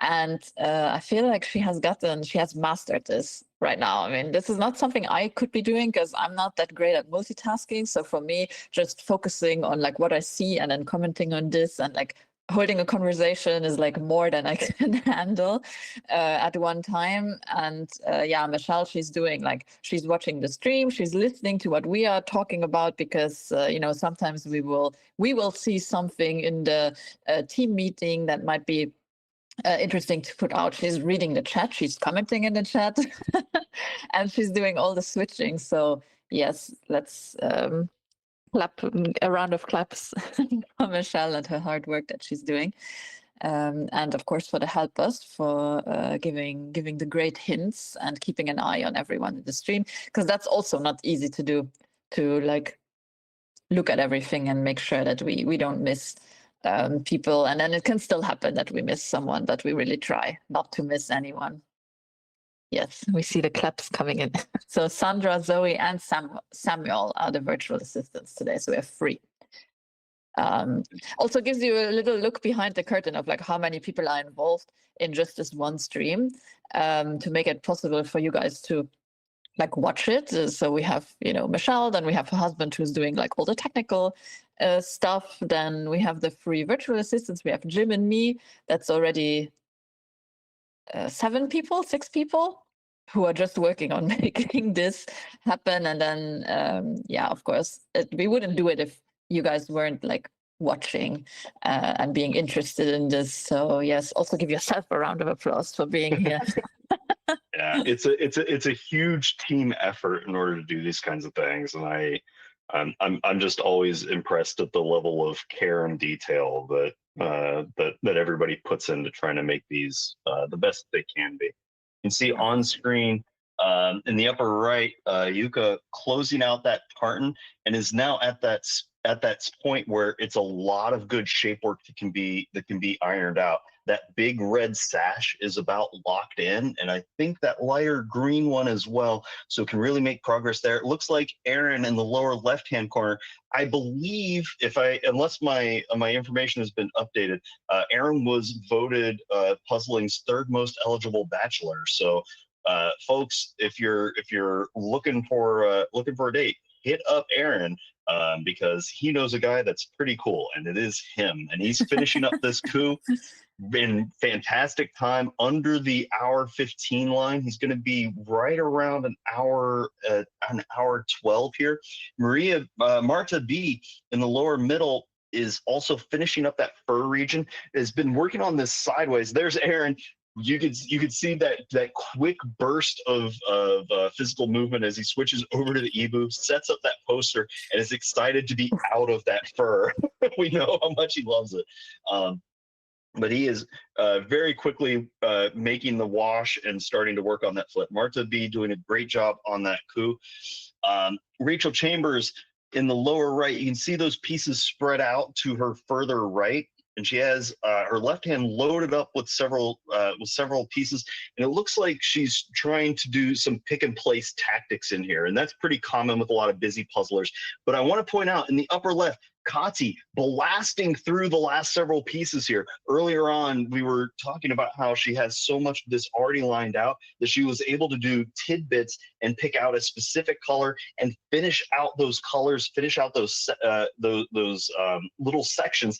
And now she's left with just that light blue murk with little tidbits. And you can see she's still cruising through that. She's picking up the things that have a color that's not that light blue in order to just lower the noise as much as possible, make a little progress. She's rotating the image around to get to where those holes are rather than trying to fight it. Gets those last ones in, hits the timer. Congratulations, Kati. Yay! I think it was just at an hour 13:30 or so. We'll double check the final results. Yeah, just hour 13:29. Yeah.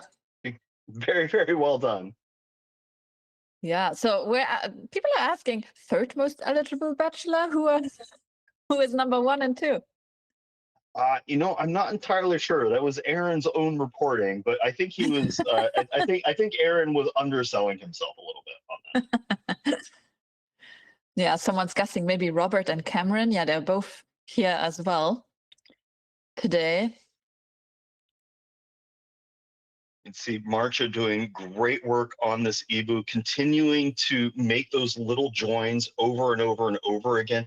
Is now down to that point where she's going to have to decide whether she wants to work on a specific color or texture and just clean that out, or is she going to continue to just grab what she sees a little more sporadically rather than being really targeted on a specific piece type. This is where it's really, really difficult to make progress. I want to remind folks, everybody's already, some of these puzzlers have already finished one puzzle, and we're an hour 14, we're coming up on the hour 15 line. Marta B finishes a puzzle and makes the switch over. And it's hard to maintain focus and discipline when you've been going this fast for this long. So being able to find ways to maintain the control over how you want to operate is really important.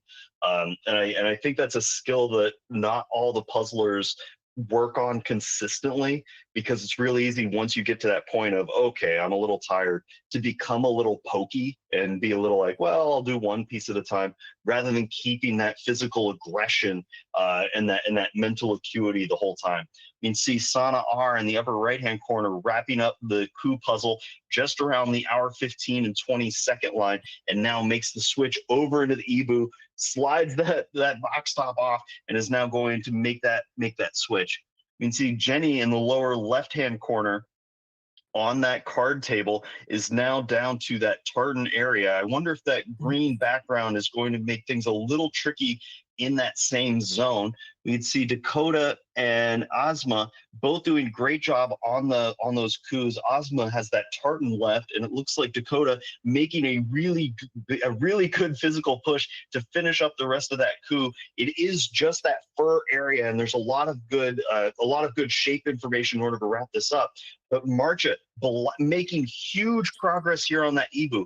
After she decided to really target a specific color, you could see that she wrapped up sections very, very, very quickly. She got those purples out of the way and then went back and is starting to do those dark browns and is now making the light browns. She's really targeted in how she's approaching this close and is making a huge acceleration. I'm going to do a quick piece count adjustment here. 2, 4 has maybe about 20, 25 pieces left. And you can see that she's able to use her left hand really aggressively here at this point. So she's taking her right, feeding it to her left, dropping them in, having very little lag time between when the next one goes in. And now there's a ton of shape information that she's able to utilize in order to finish this one up. We're just now crossing the hour 17-minute line. Is she going to be able to keep this under an hour 18? It's going to be really close, but I've seen Marcha's hands move so fast before in order to, whenever it's a close that's to her advantage, you can see how quickly she's trying to grab those pieces, occasionally puts it in her right hand and holds it up so that way she can get a better view of it. There's only a few spots left, down to the last 2, 4, 6 pieces or so. Trying to blitz this last little bit. There's 20 seconds left. Can she keep this under the hour 18 line? Down to the last 3 seconds, gets it in, hits the buzzer. Congratulations, Marcha. A third place finish in under an hour 18. Yes, congratulations, Marcha. Well done, current Dutch champion and third today in the twice as nice competition. I hear that we have somebody waiting for us to interview them. So we have Kati, and Kati also had like an interesting answer to the question of the day. But before we talk about that, we just need to know everything about today's puzzles and how you went about it. Hi, Kati. Hi there. Hi, how are you? Are you injured? Oh yeah, yeah. I didn't have the thingy on during the puzzle because Yeah. If you and Rachel combine, you'll become one whole person, I think. Kati, tell us about the puzzles today. How did you like them? Yeah, I preferred the first one over the second one because it's very busy, and also in general I don't like the Ebu approach of how to do a circular puzzle because I just can't wrap my head around this object being curved on the pieces. I don't know. It's just I'm not that good at the Ebu puzzles. So, and also the image is not my style, I would say. So I prefer the first one. And that was actually really nice to do because you had pretty large sections, but still, if you look close enough, you could keep dividing them. And that was fun. Mm-hmm. Yeah, we saw that for the first puzzle, pretty much everyone had like the same strategy to go through it, whereas with the second one, yeah, it's more just like whatever. Yeah, it's just grab whatever you see first and whatever you recognize. So yeah, since the first one was kind of straightforward, tell us a little bit how you approached the second puzzle. Like how did you start? Like what was your kind of way through it? So I started with obviously pulling the edge and also the 4 centerpieces. And then I wanted to do this big yellow thing in the middle. Mhm. And yeah, like as I said, I pulled the 4 centerpieces, but I didn't put them together, and then I mixed them with the other yellows that I had pulled, so it was useless. Yeah, and then I also tried to do the rest of the yellows, like this one here, Mhm. and some of these things, and this. Yeah. Yeah. And then I just more or less went by color. I think I continued with purple and just pulled everything I could see that was kind of purple. And then when I had all the pieces, I tried to differentiate them, having them in place right in front of me. I think that is something I do. Like I pull a big sort, and then when I see the pieces closer to me, then I can differentiate the Mhm. tiny details, but not while pulling them from the big pile. Yeah. So yeah. And then I just tried to follow some of the cupcakes that I could recognize and filled in all of the leftover pieces. So it was more or less just filling in the pieces, but not having a real strategy. Mhm. Yeah. How do you feel about your time? 1 hour, 13 minutes, 29 seconds. Yeah, I think with the first puzzle, I'm very happy. Like I think it was 34, and then the second one has to be 39, something around that. And because of my wrist, I haven't done a lot of puzzles since World Series. I think I maybe 4 or 5 solo speed puzzles, so really not that much. And that's why I'm pretty happy with my time. I think that's solid for not having practiced. Definitely. Yeah. Yeah, I thought, I mean, it was really clear relatively early on that it was, Christian, you, and Marte basically like top 3. I feel like we could tell that like pretty much immediately. And yeah, I felt like you did really great. Watching you do it, yeah, it was really cool. I was a bit worried about the size of your table, that it was like too small for the round puzzle. But maybe it was just the angle of the camera that made it look like that. Yeah, I think this is the largest table I could find, so I wasn't worried. Yeah. Yeah. All right, let's talk about your dream job. I want to just real quick. I want to point out we have the top 10 is still very much a battle, and right now we can see that Irina, Rachel, and Anne are all really close to finishing. It's going to be a tight finish for the top 6 here. Sorry, yeah, Kati, tell us about your dream job. Yeah. Did you already read my answer, or should I tell it from the get-go? We didn't read it out yet because we knew we were going to talk to you, so you can. Okay. Yeah. Yeah. So when I was a child, I wanted to be an elementary school teacher. And yeah, like when I was in 2nd or 3rd grade, I always played school. Like I was my own teacher and my own pupil at the same time, and like I had little an old tiny school bag, and also dedicated paper just for my playing school and not the real school stuff. Yeah, and I even bought some like these appreciation stickers, like "Well done" and "Great job" and "Keep up the work" and stuff.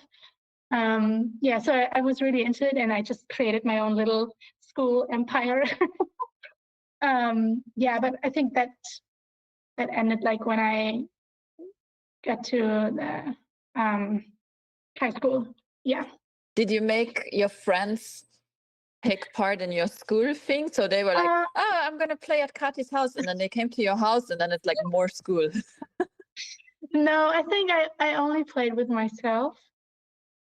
As far as I can remember, maybe with my sister, but no, my friends, not really. Okay, so you didn't force your fantasy. No.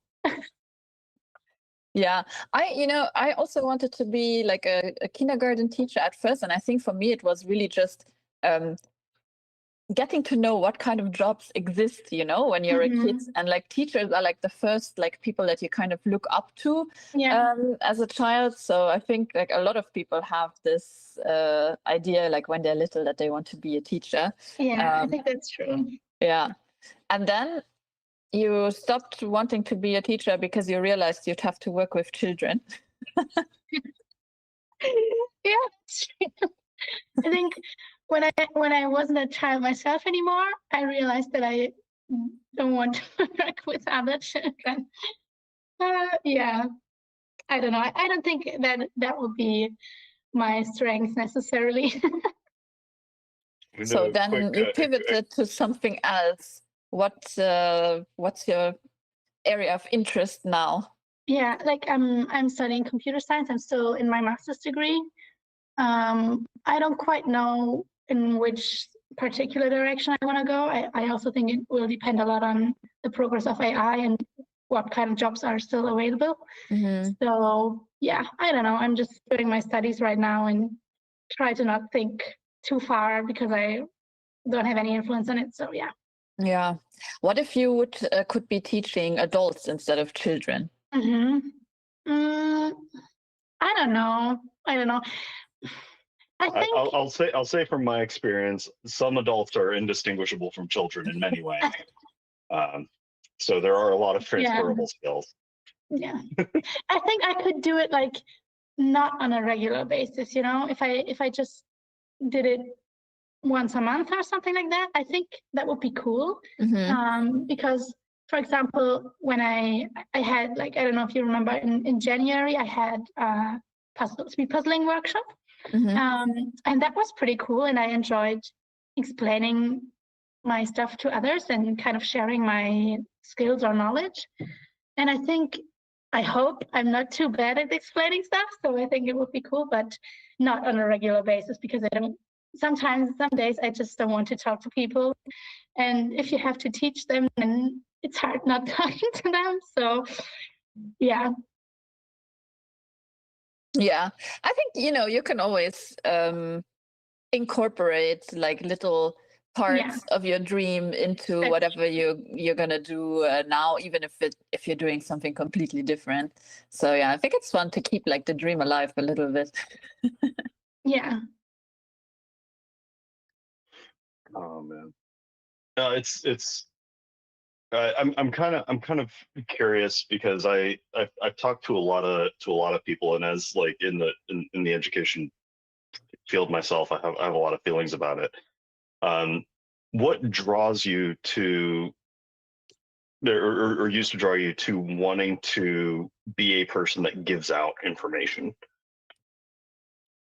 I think back when I had that dream, I didn't think about it that deeply. It was just, I want to do these easy math tasks. It's so nice. It's so fun. Yeah, and give out little stars and make people feel good. Yeah. There's some interest in the workshop that you did in Dortmund, and someone, Astra, is asking if it will ever be repeated. If someone wants me to, I think I wouldn't want to do it at my own event because that kind of feels weird. I don't know. I would do it if someone asked me to do it at their event, or if someone else is the host and I'm just executing it. I think.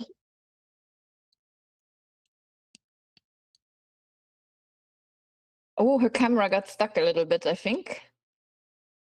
I think so. We might be on a little bit of a delay for Katzi to come back. As she does, I'm going to do a quick update from the field. We have had several more finishers in very, very tight time frame. Marcia finished in third, followed in fourth place. Sarka snuck in at 1:24.10, and then Rachel Chambers at 1:24.31, just a 21-second difference.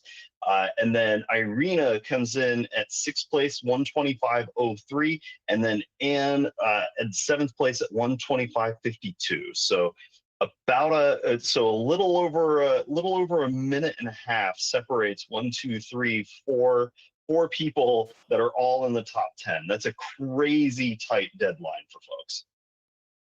Yeah. And the race still continues for the top 10 because we only have 7th place finished so far. So there is 8, 9, and 10 in order to finish up. We can see Jen Sipple making a really big push here. Might be able to pull this one out if she can stay on top of it. I think there's maybe only about 20 pieces remaining. She's looking in really, really good position right now in order to lock in a top 10 spot.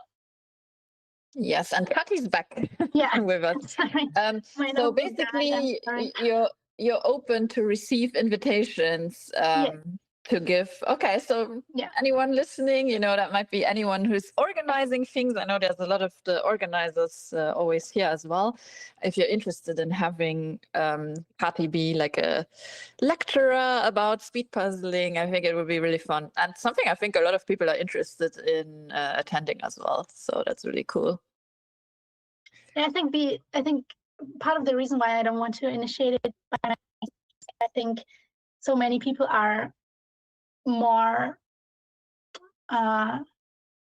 would be better for that job, because I'm not a very analyzing type of puzzler myself. Or I think I'm somewhere in the middle. I don't know, but I think, for example, Victor has so much more to tell about his strategies and stuff. So it's kind of why I think other people would be better at that job. But still, like, if there's no one else available in Germany, for example, doing it, I'm happy to do it. Yeah, I mean, I wouldn't say that there's like better or worse. I think there's just maybe different approaches, because I don't think you have to be super analytical about something in order to bring a message across, or just for people to like relate to what you have to say.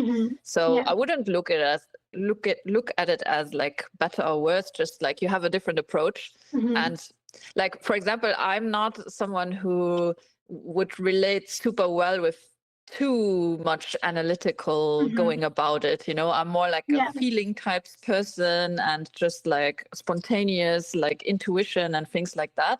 So for me, probably a talk from you would be more beneficial than someone who's very like brainy about it, So yeah, I get your point, but I still think, you have to know what you do to be able to verbalize it and share it with others. Yeah. And that's somewhat the problem with it. Well, it's something you can work on if you get invited to do a talk. You have some time to think about what you're gonna say. Yeah, I already have worked out something for January. So yeah, it's not that I don't have anything to say. So yeah. Great. Well, Kati, thank you so much for joining us and sharing about your dream job and your path. And then congratulations again for your great placement today, despite the injury.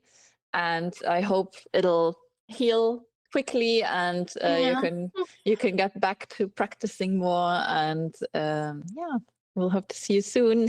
Thank you. It was a pleasure being here once again. Yes. Congrats. You're Bye. phenomenal. Thank you. Bye-bye. All right. I always get a kick out of getting to see Kati puzzle. It's just wonderful in every aspect and just a fantastic human being.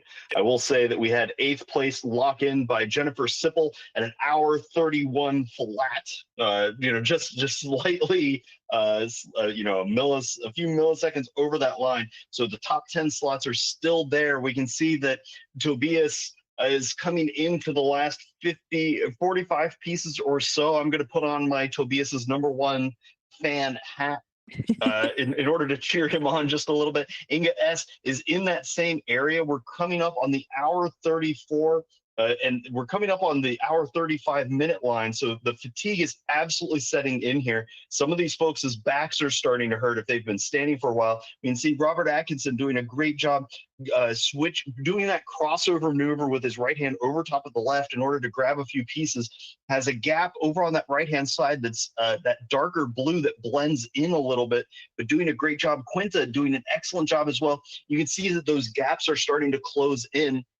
This is definitely a case where if you're really good, if you're a puzzler that really focuses on color distinguishing, you can make a lot of progress initially, but then closing out the rest of that shape that shape work is really, really important. Graham Parker in the upper right is doing a fantastic job here. You can see that that whole outline of that border is giving him a lot of options to work with. And now it's just getting into those tidbits, those little details. It looks like Inga S is making an acceleration here. There's only a few gaps that are left right close to where she's at, but she's trying to get rid of the spots that are furthest away from her first, so that way she can just focus in on that remaining section. I think it's also the one that has a lot of that blue that's left. You see Tobias trying to get those last few pieces pick in place, locked in. It's a little difficult to even see where the holes are on that puzzle, and that's a really important move for puzzlers to learn over time, is how to keep track of where the gaps are whenever you're coming up on a close, and engineering the close that you want to have whenever you reach that point. You can see Inga down to about 1, 2, 3, 4, 5, 6, 7, 8, maybe about 20 pieces, neck and neck with Tobias. This is going to be a barn burner for being able to close out the top 10, and in what order that top 10 is going to be in. Erica doing a great job here. You can see that she's trying to make the adjustments and figure out, okay, do I want to work on this particular color of tidbits in order to finish this up, or am I going to try to bop around a little bit? It looks like Inga is trying to focus on just those reds in order to get them out the rest of the way, is loading up both hands, the left hand and the right hand, in order to try to get these down. Is now switching, nope, still working on a couple of reds. Tobias hunting down where those last couple of pieces are going to go. I think Inga's being a little more systematic and might have the edge here, but those extra rotations in order to try to figure out where they're going to land. Tobias loads up his left hand and is now going to feed off of that in order to drop the rest of those pieces in. We're coming up on the hour and 37-minute line. Who is going to be able to keep this? Who is going to be able to get that last little bit? I'm trying to keep an eye on both. There might be a delay on the sound here, but I think Inga's pulling this out. Is down to the last five pieces or so. Tobias trying to get those ones in, but they are so spaced out that he's having a little bit of trouble getting purchase for where they're going to land. And it looks like Ann R sneaks in under the deadline just ahead of Inga. Congratulations to Ann. Locks up a top 10 spot. Inga S getting those last 4 pieces in very, very quickly, hunting down where those gaps are, sinks them in. There's the last one in an hour 37:40 or so. Tobias just behind here has maybe about 5 pieces remaining, and Ann R closes out our top 10. Congratulations. I didn't have her on my screen. Yeah, Inga closes out the top 10, and then Tobias comes in just 17 seconds later at place 11. Congratulations, Tobias. Yes, and I'm wearing the hat in your honor. And as our top 10 has been rounded out, I think it might be time to ask our top 5 finisher to join us. Rachel, if you're there, you can turn on your camera. Hello, hello. Hi, congratulations on your Thank time. you. How are you? Are you happy? Yeah, very, very happy with that. I've not been feeling super fast recently, so I'm pretty stoked to get a 5th place. Yeah, I think you did really great. I mean, 1 hour, 24 minutes for 2 puzzles that were not easy puzzles, I think is, a bonkers time. Yeah, and I always struggle with that, the Ebu circle piece cut. Like Katy said, my brain just can't get my head around it sometimes. But I was very happy, particularly with my time on that one. Yeah, how do you know what your time was on the second one? Yeah, so I think it was 44:17 or something like that. So I was really happy with that one. Nice. I think when I've done the Ebus before, just as standalone EJJs, I've really struggled to get them done. I think it might be my fastest on one, so I'm really pleased with that. Oh, nice. Yeah, that's really good. Do you? If you don't mind me asking, Rachel, Go ahead. what was going through your head whenever you opened that Ebu bag and there was sort of the explosion of pieces all over the place? Not again, because I had the same thing happen at World Series. But I just need to work on opening bags, clearly. Anything You're just too strong for your own good. That's the problem. I was always aware the transition was going to be a little clumsy, just because I'm very stuck in one place. So I was kind of dreading that part of it anyway. So when that happened, I was just oh well, I think Well, in you this did- case, you can blame the Ibu bags because it seemed like Yes. everyone's been kind of struggling with the bag. There were multiple people whose pieces like went flying, and other people just like tried to open it, and then you can see them like grab like the knife or the fork that the scissors that they still had on the table and just slicing it up. I was very conscious that when it happened at Munich, I was like completely off the live stream, whereas this time I could hear Jim commentating on it, and that was a very fun experience. Sorry No, to it's funny. be the outside voice of your inner voice. No, it like I'm always impressed at how when something goes awry, you're able to get right back on track so quickly. Like that's a really important skill that a lot of people are working on. How do you get back on track so quickly? Like, I guess just having that mindset of like, well, it's happened, you can't change it. Like, so what's the best thing we can do, like, from this point onwards in the position that we're in? So I guess it's just having that mindset. And it would be the same, you know, like at Worlds where you get the choice of the puzzles. But once you've started, like, this is the puzzle you're doing now. So forget that there was even another one, because this is the situation now. Like, this is the one you've got to solve. So Yeah.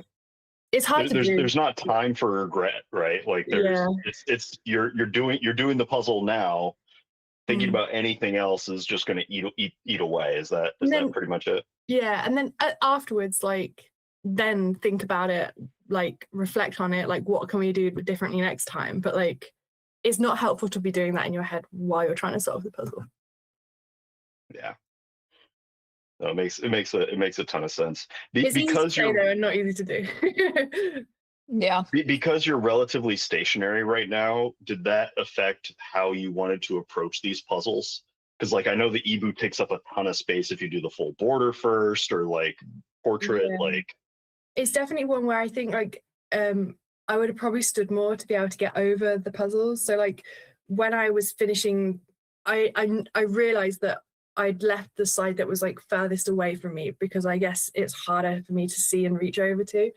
But all it meant was that, like, because I had more pieces in one section, I could just spin the puzzle around at the end. So like it changed things, but like I don't think it like massively changed like my time. It's just maybe a different way of doing it to how I normally would. Do you think as a Brit you had an advantage with the subject matter because it's like teapots and like tea party stuff? I don't drink tea, so probably not. I will say though, I have done the Highland Cow puzzle once before. Faster than I did it today. Yeah, so that was helpful. Like I think that was reassuring when I saw that a familiar image to start with. you're like, okay, there's a good starting point right now, and then you can just take off on it. Yeah, because I know I've not been going probably as fast as I like could do at the moment, just because like things are a little bit awkward for me, which is fine, to be expected. So like I've not been trying not to put pressure on myself like in terms of performance and stuff. So I kind of came in today with like a mindset of just let's just do some puzzles, enjoy them, and like see how I go. So actually seeing that one at the start that I knew was kind of like, oh, actually, like, okay, maybe we're on a bit today. Like, but yeah, it was nice. Nice. I really appreciate that headspace of do the best you can on the day with where you're at on the day, not necessarily the best of all time every time, right? Like that's really, really cool. Do you think that kind of helps keep you out of your head a little bit? Because I know you've mentioned that before, that you kind of get a little, you've gotten pressure cookered a couple of times. Yeah, I think I'm pretty good. Like the pressure doesn't tend to come from myself. Like I think when I've had like pressure cooker moments, it's been like kind of more external pressures on me. So I think like in my own head, like, and like in terms of how I do, I'm pretty good at like not putting too much expectations on myself. Depending on like what it is.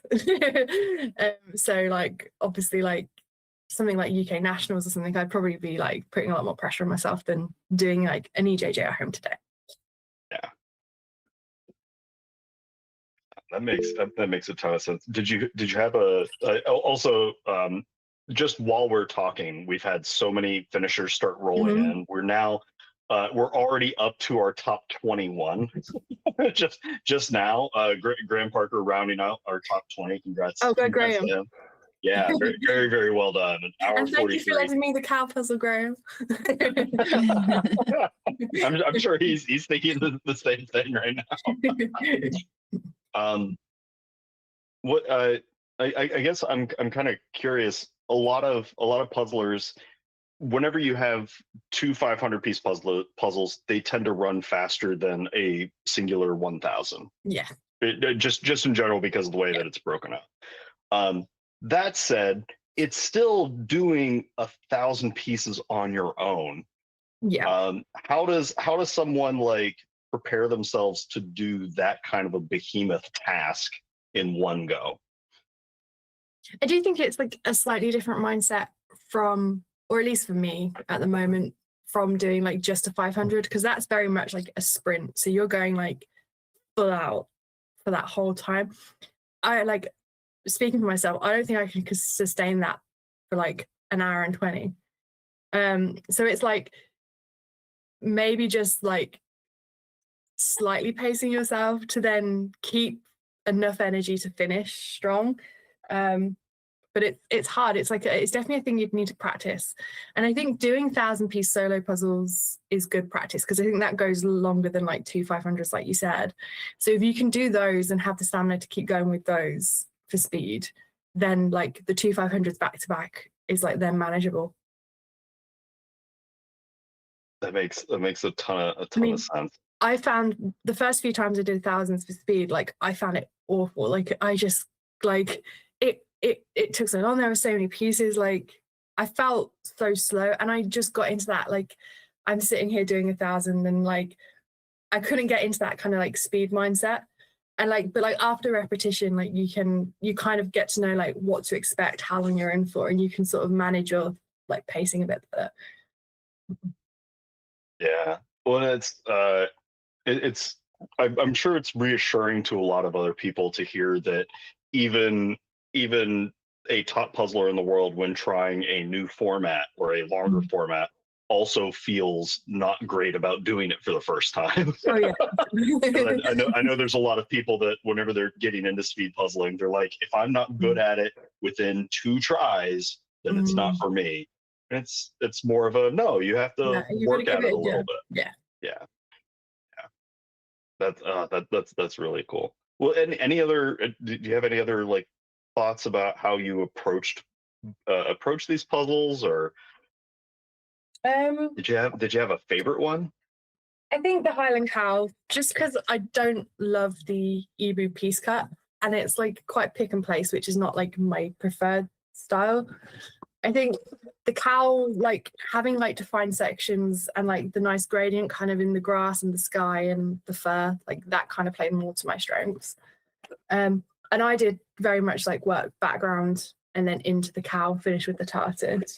But then with the Ebu one, like the colors, there's so many colors and they're all over. So once you've done like, I did do the edge because like I didn't really know the dimensions, so I wanted to have that like locked out. And you do the yellow teapot in the middle because the middle pieces are easier to pick out and like it's quite a distinct color. Then after that, like the colors are just all around the puzzle. So I tried to just do like picking colors by color to start with. So like I think I did purples quite early on. And a couple of the plates stood out, like the green plate and like yellow flower plate and things. But then after that, it was just like, what things do I recognize from the box, like that I've seen and kind of roughly know where they go.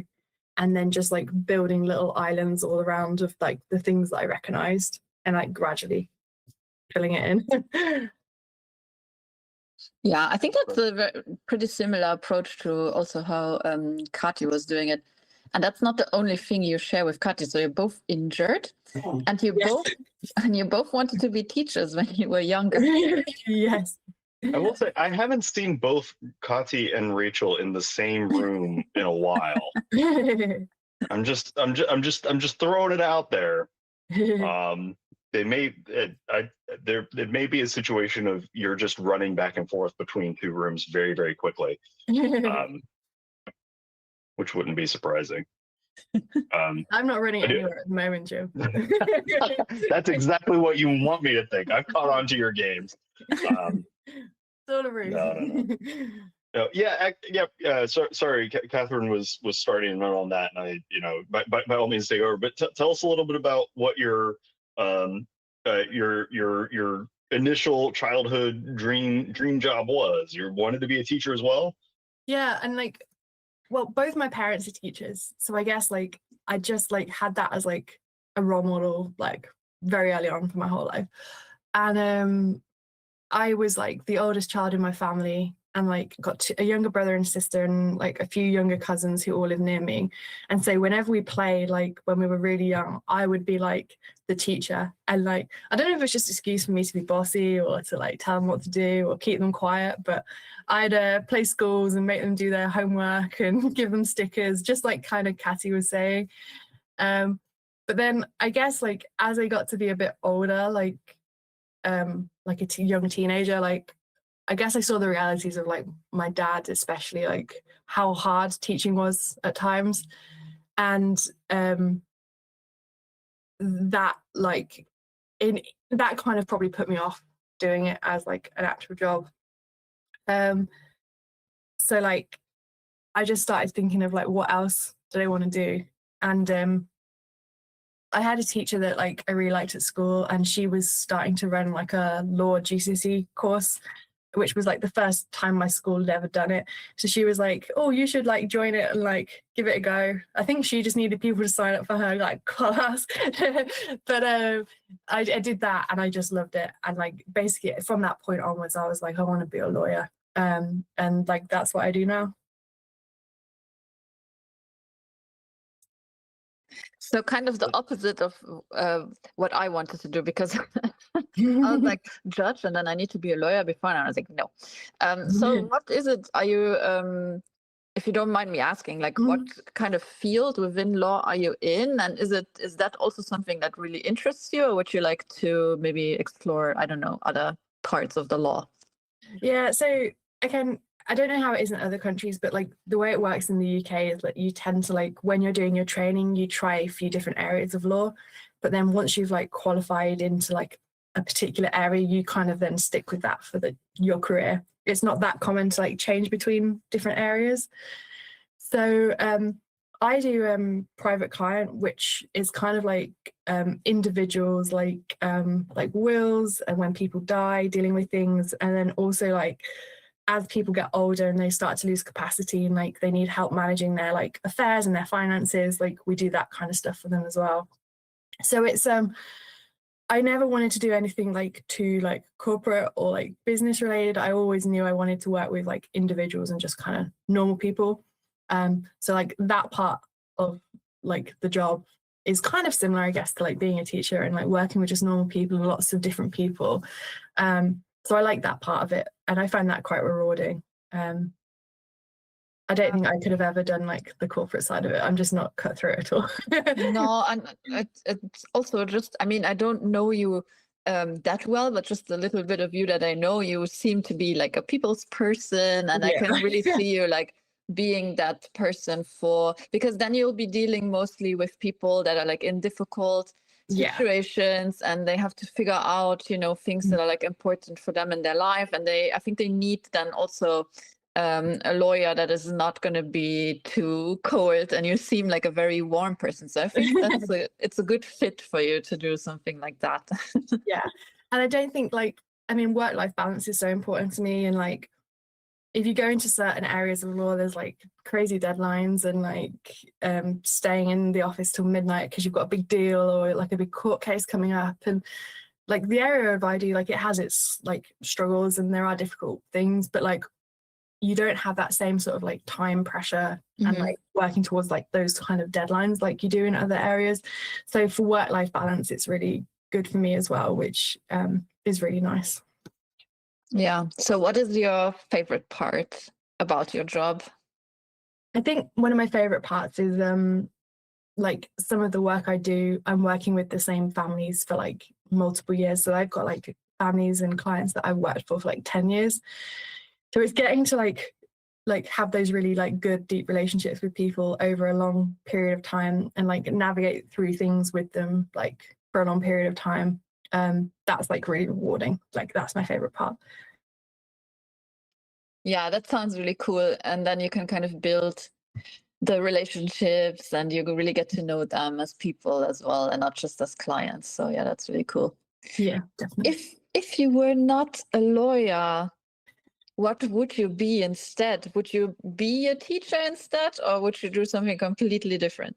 I don't think I'd be a teacher. I always quite liked, I did a lot of when I was younger, like I was a first aid instructor and I was like a lifeguard and things like that. So I always enjoyed doing like first aid, but I didn't really like science and things at school that much. Sorry, Jim. So I never would have like become a doctor or anything like that. But I always quite liked the idea of either being like a paramedic or like a 999 like call handler, like speaking to people on the phone. I did for like 6 or 7 years in my life. I volunteered Samaritans, which is like a sort of suicide prevention charity in the UK. They've got like a phone line that people can call. So like I think that experience of like being on the phone and like the kind of first aid and stuff, I think like a 999 call handler would have been a cool thing and like a good fit for me. Yeah, so also again, like kind of a job where you would be supporting people in need. Yeah, but having to keep like a cool head about it, right? Because as the 999 operator, it's like your job to get all the important information so you can help them the best as possible. Yeah, that's really cool. But I feel like the job you have now is like less stressful than doing something like that. Definitely. And less like night shifts and things like that. So. Yeah. Jim, you look like you have something. I have so many things to ask because I just think it's wildly fascinating. Do you get the sense that the way you puzzle is similar to how you approach your current job in a way? Like, are you thinking of it like, okay, here is the things that I know that need to be applied and I want to like go through it procedurally, or is this like your chance to like cut loose and be crazy? I think there's certain things like working under pressure and like keeping a cool head and things like that. Like I think that helps. But I think for me, like I guess like a bit like Katy was saying, actually, like I'm not like the most analytical puzzler. So I don't think I'm ever going in with like a preconceived like this is how I'm going to do things. I think for me it's the way that like after a day at work I can come home and like just cut loose and like switch my brain off and do this. And I think I always did puzzling, but I think speed puzzling especially, because you have to be so focused because you're trying to go fast, you can't think about anything else. So it's a really good way like to switch off like after a day at work, because you just have to put all your attention on something else. Whereas when I was doing puzzles slowly, you can still be thinking about like, oh, that thing at work, or whereas this is a good way for me to like switch off after a day at work. There's somebody not too long ago that was saying that speed puzzling for them was very meditative because you can switch off. And I I'm one of those hyper analytical kind of people. Who would have guessed? But that's kind of where my brain goes. So it's fascinating to me that is more of a turn off than a turn on whenever it comes to high level focus for you. Yeah, for sure. And like because I used to like throughout my life I've always been like a swimmer. So obviously I can't swim at the moment, but that's the same sort of thing for me. That sort of like meditative thing of like there's just something that you need to focus on enough that then it just takes up that part of your brain, and it means you can just like switch off, like kind of get into that like focus, like meditative place. I was talking to someone with this a few weeks ago.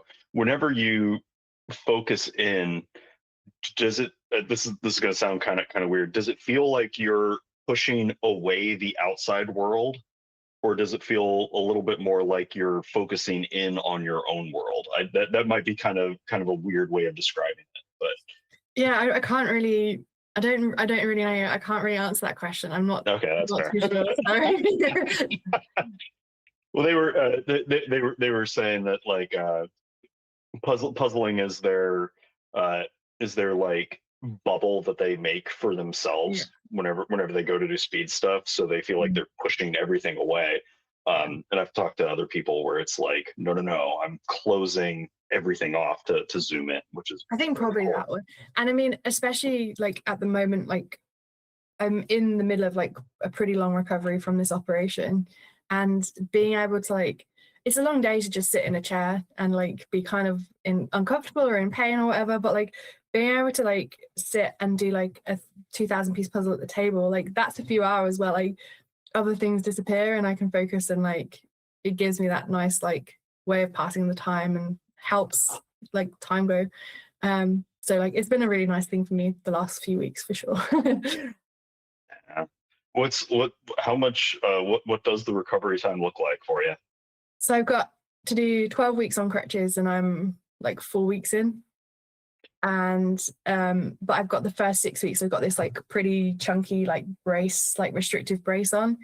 So even though I'm going to be on crutches for like 6 weeks after that, at least I'm going to like start to be able to move and like get the brace off. So that's going to be a big step, which is like only 2 weeks.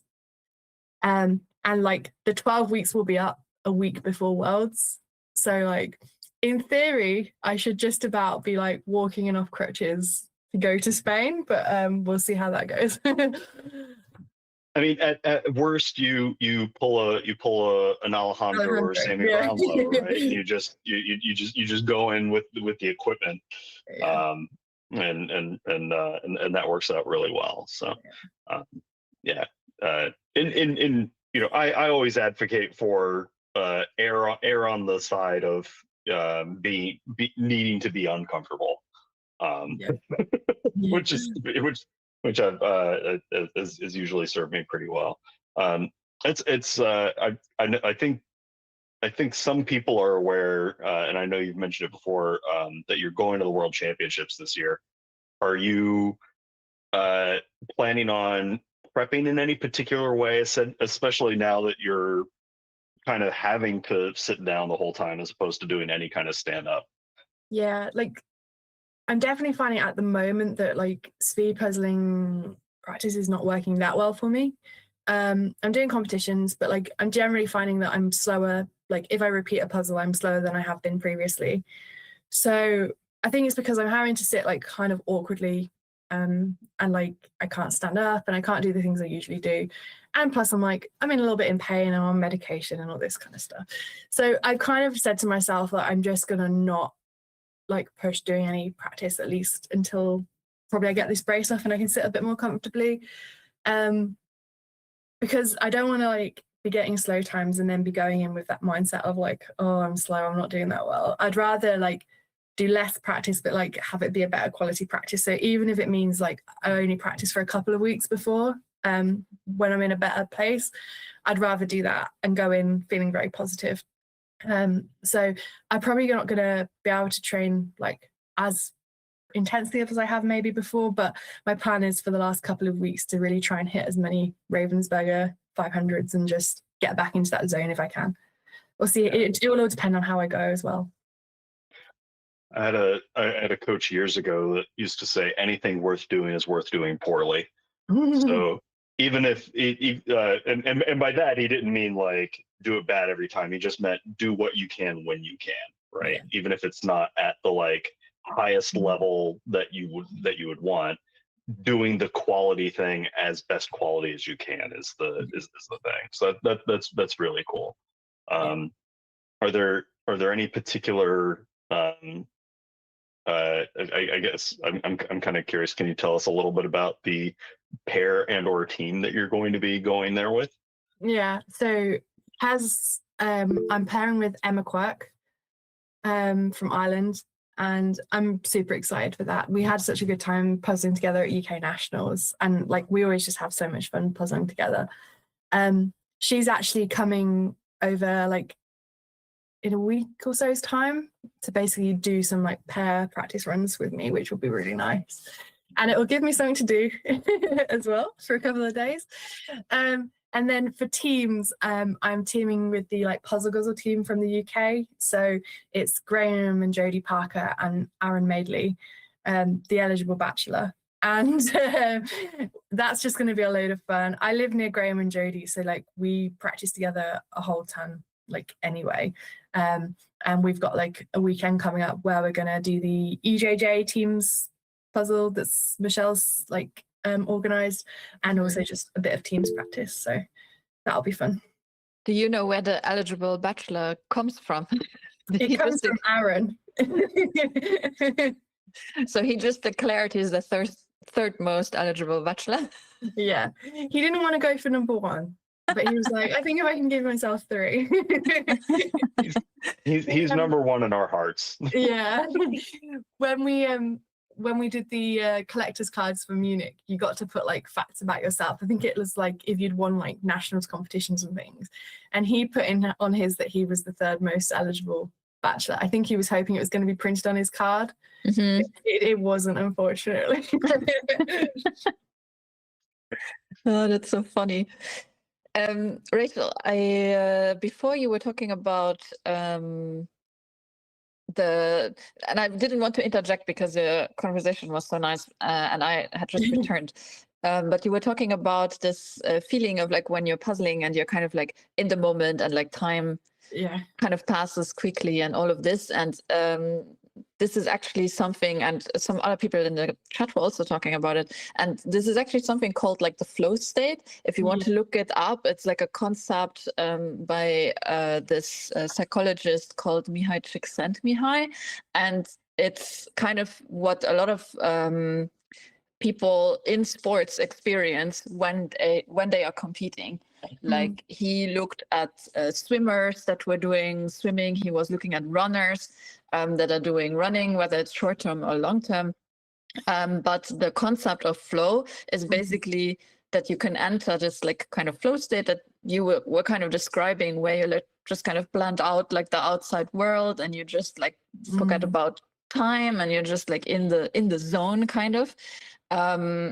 That it's like an intersection between a challenging task that is like right at your level of where you're at. So like you're meeting the challenge and your skill kind of have to meet for you to be in this, for you to really like take advantage of it. Yeah, because if it's too challenging, I guess you're then focused too much on the task that you can't get into that like same sort of flow state, I guess.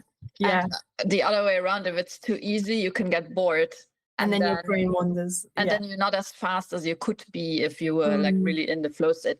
And there's like ways to kind of trick yourself while you're puzzling to getting back into the flow state when you're feeling that you're getting out of it by, for example, let's say it's the skill is like too low for the image that you have, or like the image is too difficult. Then instead of looking at it as like a whole image, you could like break it up into smaller sections and then really just focus on that and try not to think of, you know, this like other bigger task that is coming ahead. So you kind of have to like manage yourself back into it if you want to like really take advantage of it. Yeah, and since I've discovered this concept, I'm trying to like really educate people on it in a way, like just telling them that it exists and like looking it up, because you do have like you can make yourself so much faster if you know kind of what your skill is and what the difficulty is, and then by like just internally in your mind kind of managing it to always kind of be in it in a way. It's not easy, but like it's a nice technique that I've been trying out. So yeah, just wanted to mention that. And then maybe some people can like benefit from this as well, to like just know that it exists. And then you were saying something afterwards and I forgot, but I just wanted to mention while we were chatting, everyone has finished the cherry puzzle. So everyone has moved on to the second puzzle now. And about half of the people have finished So half of the people are finished, and we still have about an hour and 20 minutes to go. So there's a lot of time for people to finish the second puzzle, and hopefully we can all finish it, which would be amazing. Yes. Clear the room. For the love of cheesecake, please clear the room. I can't tell you how much Mari holds it over me that she has had statistically more clear the rooms than I've had on average. So like, please, everybody, I need you to go a little faster just for my sake. I think it's possible. Oh yeah, no, it's very possible. Everybody's doing a really good job. I can see lots of sorting going on. We can see several people coming into the last few pieces. Linda W. down to those last 5 or 6, going to be able to close that out. Jesse in the upper left-hand corner. We know that he's going heads up with Stephanie or with Steffi, and is doing a fantastic job there. It looks like Pat is down to the last 20 pieces or so. Rika doing a great job getting a lot of those islands built out early. In the upper right-hand corner, Arya doing a solid job down to just those blues with those little bit of tidbits that are left. You know, it's so difficult whenever you've been going for 2 hours straight. And I know we kind of mentioned this earlier, Rachel, that turning the crank for so long and feeling that fatigue and that tiredness. What sort of things go through somebody's mind that is cool, calm, and collected whenever they're at that point of needing to accelerate into the close, but they're feeling so out of it? I guess my mindset is always just like, what's the next thing? What's the one next thing I can do? Like, and I think I just will always naturally speed up towards the close anyway. So like, I think that like feeling of like, oh, there's only a few pieces left, and like you can start to like, as you say, zero ambiguity, you know where things go. So I feel like naturally that then gives you that little boost at the end anyway. So I don't really know what else to say apart from that. That's fair enough. All right, I got one more question for you, kind of to wrap things up. What was your first job? I guess like I just had a paper round when I was a kid. That would have been my first job. That's wonderful. And then my second job would have been like when I was in sixth form. The school paid me to do some maths tuition for like kids lower down the school. That would have been my second job. Yeah, cool. First one, typical kid job. Second one, like kind of related to your first dream job a little bit. Yeah, a little bit, yeah. And my parents are both math teachers, so like it makes sense. Yeah. That's cool. Well, Rachel, thank you so much for joining us today. I wish you like a speedy recovery, and that especially that the pain gets less and that the next 2 weeks pass quickly so you can get rid of this big brace. Yeah. Yeah, thank you so much for joining us and being so generous about sharing all of your intel about your job and all of this. We love to get to know the puzzlers on a more personal level. So thank you for that. Thank you so much. It was lovely to speak to you both. Bye. Bye-bye. Congrats. I always just adore anytime I get to hang out with Rachel, because she's a fabulous human on top of being a fabulous puzzler. I know, it's just so nice. And we've had a ton of finishers recently. I believe Bibi finished relatively recently as well. This is some really good puzzling across the board by everybody. Keep pushing. I know that we are coming up on the 2 hour and 14 minute and 20 second line, which seems like it's been a while, but that's only because it's been slightly less than the runtime of Attack of the Clones. So everybody's doing a great job. Keep pushing. Yeah, and in the meantime, let's read some more of the answers from our spreadsheet. So we have Alexandra, who said as a child she wanted to be a math teacher, and after many detours she is now an accountant, but still getting to juggle numbers. So there we have something that's a little bit related to what she wanted to be when she was younger. We also have Richard, who says I always wanted to work with languages, and that is what I have done throughout my professional life in various capacities. I consider myself lucky to have been able to do so, and I love that he, got to do something, even though it was like maybe many different things that were related to things. Yeah, Fruji, the question of today was dream jobs and what you wanted to be when you were a kid, and if it is in any way, shape, or anything at all related to what you're doing today. So feel free to answer it as well in the chat. Then we have Saskia, who says, when I was a kid, I wanted to become a bus driver.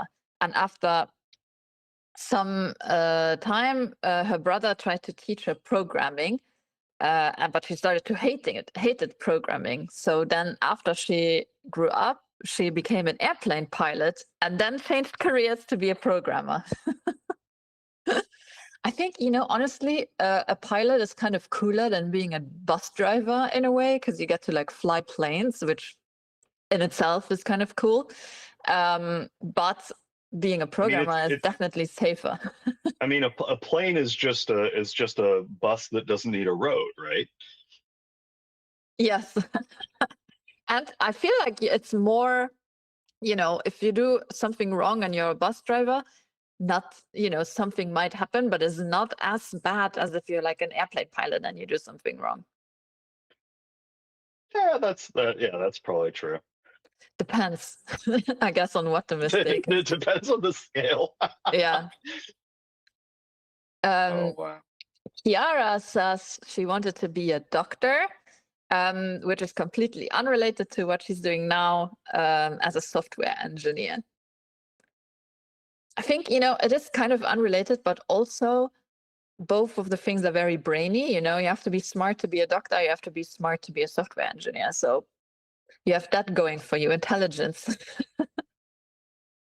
I want to point out that on screen right now, Katrine in the lower right-hand side has maybe about 25, maybe about 20 pieces left, and is just blitzing the end here. You can see how quickly her hands and her body are moving, trying to finish this up, and is doing a really good job. Will she be able to keep this under the 2-hour and 20-minute line? I think so. Same for Aaron. Elka's doing a great job here. Katarina in the lower right-hand corner has a few bigger gaps, and Pia in the upper right is down to working out those tidbits and then that blank blue. And Fruji in the chat is mentioning that she has a distinct memory of standing in the corridor of her elementary school talking to a teacher who asked her what she wanted to be, and Fruji said that she wanted to be an interpreter, and was maybe 11 or 12 then, and is gutted that she's not that right now. But I know that Fruji has done some interpreting work before, especially helping a lot of puzzlers out that are international and need help getting around, or just how to mispronounce names. Yeah, but she also was working as an interpreter for a while, Yeah. an actual interpreter. So you did the dream already, now Yeah. you can go back to it, or you can do something else, a new dream maybe. Yeah, we have some really cool dreams, more like dream jobs, like Katrin, who we just saw on screen finishing, actually said she wanted to be an author when she was young. And now she's also working in software development and writing specifications and code instead of books. I mean, again, I like how people put in like the little connections that they have, because you're still writing something. And I feel like you could always be an author in addition to whatever job you're doing now. If you have like a cool idea for a book, I would say just go for it and write it, because the worst case scenario, you just have a great time writing your book, right? Like that's like the worst thing that could happen, is that you have fun. The worst case that happens is that it goes really, really well. and then you have to like go on tour, and you have to talk to people, and you have to like do meetings. It's like, that's the worst thing that can happen, is that it's actually successful, right? In like a huge way. Yeah. The best case scenario is you write a thing and then it's out of your head and it's not gnawing at you anymore. Exactly. Oh, Cameron also has a fun answer. he says he found an old school book from when he was 8, and apparently he wanted to be a helicopter pilot. Not sure the reason or what might have been the seed of this idea, because his 8-year-old self didn't really elaborate in the paragraph. But it's not related to what he's doing now at all. I feel like that's a typical little boy's dream, no? To be a helicopter pilot, or pilot in general. I feel like it's like little boys. I thought you just meant to be a helicopter, because that's also true. Yes. Just spin around really fast. Be the rotator blades.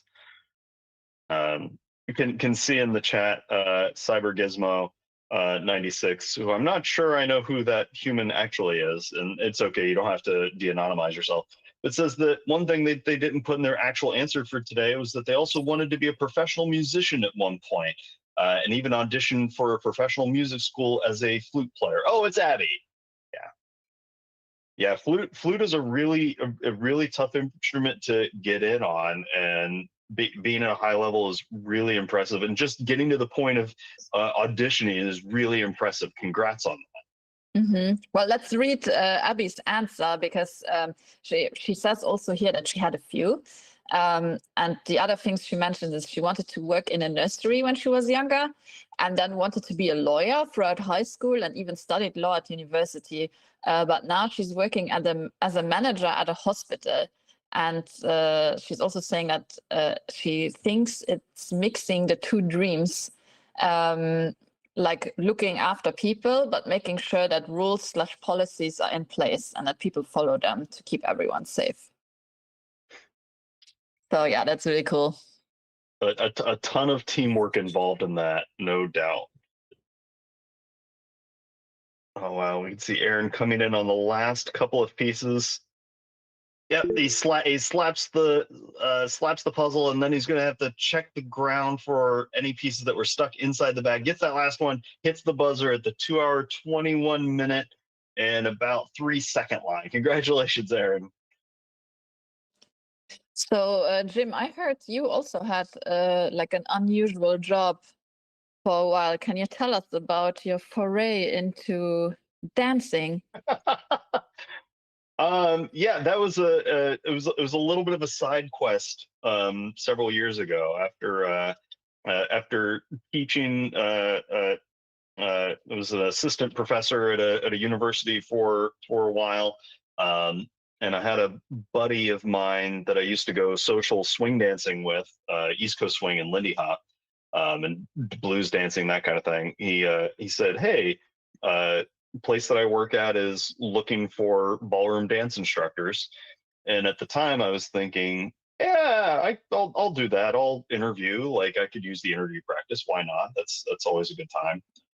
They would never actually give me the job of teaching other people how to dance, since I've not been dancing since I was like high level professional dancing, since I haven't been doing that in years and years and years and years. Didn't make any sense. So just went in thinking, this will be a fun interview practice. It'll be fine. And then they gave me the job. And it turned out that I had a really fun time doing that, and eventually just went and worked in that studio for a time, which was really lovely, and it was a total blast. So I got to teach ballroom for a while, and then during COVID, the studio shut down for a while, and then I switched over to the gig that I'm at now. But it was a really cool side quest for a while, getting to help people figure out how to move to music just a little bit. So did you do professional or like competitive ballroom dancing before? Nope, no. I only did social dancing. Like as a hobby? Yeah, but for whatever reason, they felt that I was sufficiently good at it and decent at explaining things that I could go in there, and was a bit of I was more or less the nerd whisperer on staff, because sometimes we would get a lot of the engineers and scientists from the area coming in for like their wedding dance, and I'd be like, okay, so we're gonna treat this like a binary star system. You're gonna rotate around a center of mass that's right about here. Doing things like that, or just meeting them where they're at, which is really important. Yeah, I can totally see you do that. I mean, you are very good at explaining things to other people, and being good at doing that and like bringing that across. And yeah, so it's really cool. Maybe you can teach me a type of dance sometime, because I used to dance, but I never did like partner dancing, and I think it would be a fun thing to do with my husband sometimes. Hey, next time we're in the same spot together, I'm more than happy to do that. It'll be a total blast. Maybe one of the big events we'll all get together and do that. Yeah. What's the easiest dance to teach to like a total noob couple? For like as like a couple, uh there's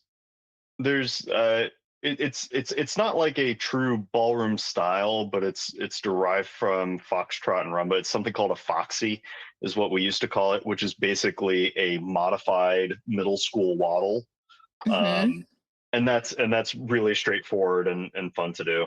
Um, Nice and sweet, and you just get to cuddle and sway to music. And I always get a kick out of teaching couples that one. I really like East Coast swing. Lately, Mari and I have started getting into West Coast swinging again, which has been really fun.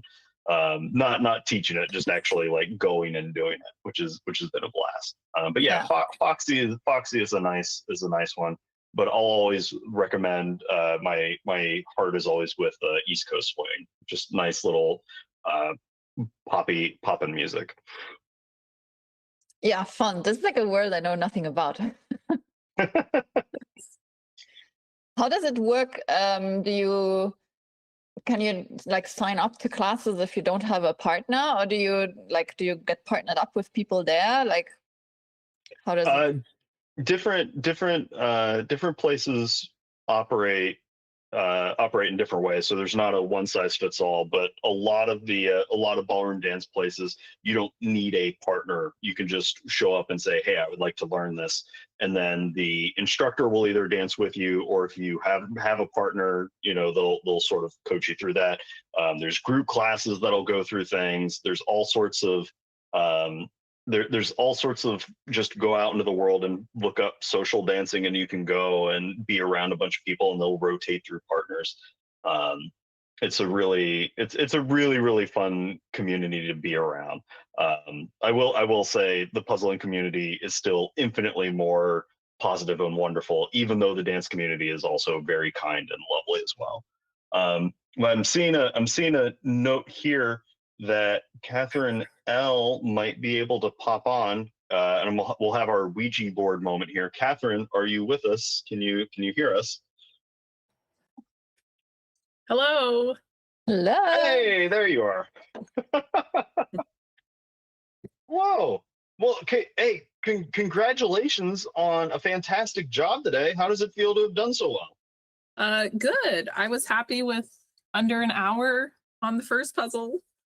And then I calculated my time on the second one. It was 106, which is pretty good for me. It was a hard puzzle, so. Oh, very much so. I don't like busy puzzles, and it's definitely a busy puzzle. And like the others said, the Ebo piece cut is not our favorite, or not what we're used to. So yeah, all in all, good. Oh man, that's really exciting. I know how tough it is sometimes whenever a brand comes out and it's not explicitly in your wheelhouse, to be able to turn the crank and be like, you know what, today's the day it is in my wheelhouse. Yeah. I love the cherry potsy. I know it's a lot of AI pictures, but I love the quality of the pieces, and I loved opening it and seeing the image. I was like, oh, I love cows. Like, I love cows. So I have a cow phone case, cow AirPod case, lots of cow print stuff. So very excited to see that. That is utterly amazing. I've never met somebody that has a cow phone case. Now, is it a cow or a coo? Well, I like them both, but yeah, they're both really cute. I can't decide. Oh, so if you had the like Spider-Man webs on either side, and you had to save one or the other, like a cow or a coo. Which one would you end up trying to save? I want to cuddle the coo, but I want the cow print pattern everywhere. Fair enough. So a combo of the two, does that exist? Maybe, maybe somebody's going to go around and just spray paint the coos with like the cow coloring. Give them like the emo haircut kind of a deal. Yeah. Maybe they not tried to breed them together, like to have the pattern on the coos? Who knows? Maybe they wouldn't be as cute then, because you look at the image of the box and it's like, if it was spotted, would it be as cute? I don't know. I think it would. Okay. It would be fluffy either way, right? Yeah, that's true. Yeah. Catherine, you are one of the people that also wanted to be a teacher and then became a teacher. Tell us about your whole saga, because it was a little bit of a like full circle moment for you, right? Yeah, I kind of wrote a lot in the question or the answer, but in my kindergarten graduation video, I was very shy and it was hard for me to speak on a microphone. And I was like, when I grow up, I want to be a teacher. And I was like, oh, don't look at me, And so, like you said, and some other people said, a kindergarten teacher is when you see your first teacher moment and you're really excited about school. So I loved it. But then I went through phases and I wanted to be a dolphin trainer and an interior designer, decorator. And then I came back to being a teacher. And now I teach primary in Germany, where I started teaching in California, but then I moved to Germany. So full circle, I'm a teacher and I love kids and they bring me a lot of joy and they're very funny and very silly.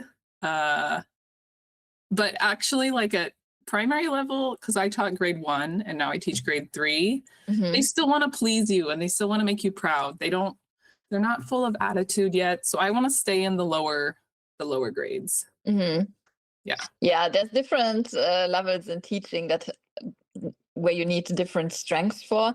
My husband, for example, he's teaching 13 to 15-year-olds, which is a completely different beast than teaching like the younger kids. So yeah, it's definitely more. I think I would also prefer to teach younger kids than older ones. And then you talk to different teachers and they're like, oh no, I could never teach little kids. And then I'm like, I could never teach high school kids. Like it's what you're made for and cut out for. So. And I think another interesting aspect about being a teacher that not a lot of people maybe think about at first, but you obviously figured it out, is that you can really teach anywhere. You could technically travel the world and like be a teacher wherever you go, kind of. What was it for you that gave you like the idea that you wanted to like move out of the US and like go somewhere else? I went to, I don't know, I was working in a small town of about 1,000 people. The one school in the town, loved it, very small, like small town vibes. But there's a lot to do, but there's not a lot to do. So I decided to go to a job fair on the East Coast of the United States. And I had an offer for Rome and an offer for Germany. And I just thought, well, Germany was going to offer me housing, which is a big draw when you're moving your life over. And so I went with Germany instead of Rome. It's very easy to travel in Europe. I love traveling. And now that the puzzling world has entered my life, traveling continues, puzzle competitions. And so I settled on the school in Germany. It's not the best school, but I'm in Europe and Europe's the best, so. Sorry, my dog is barking at someone outside.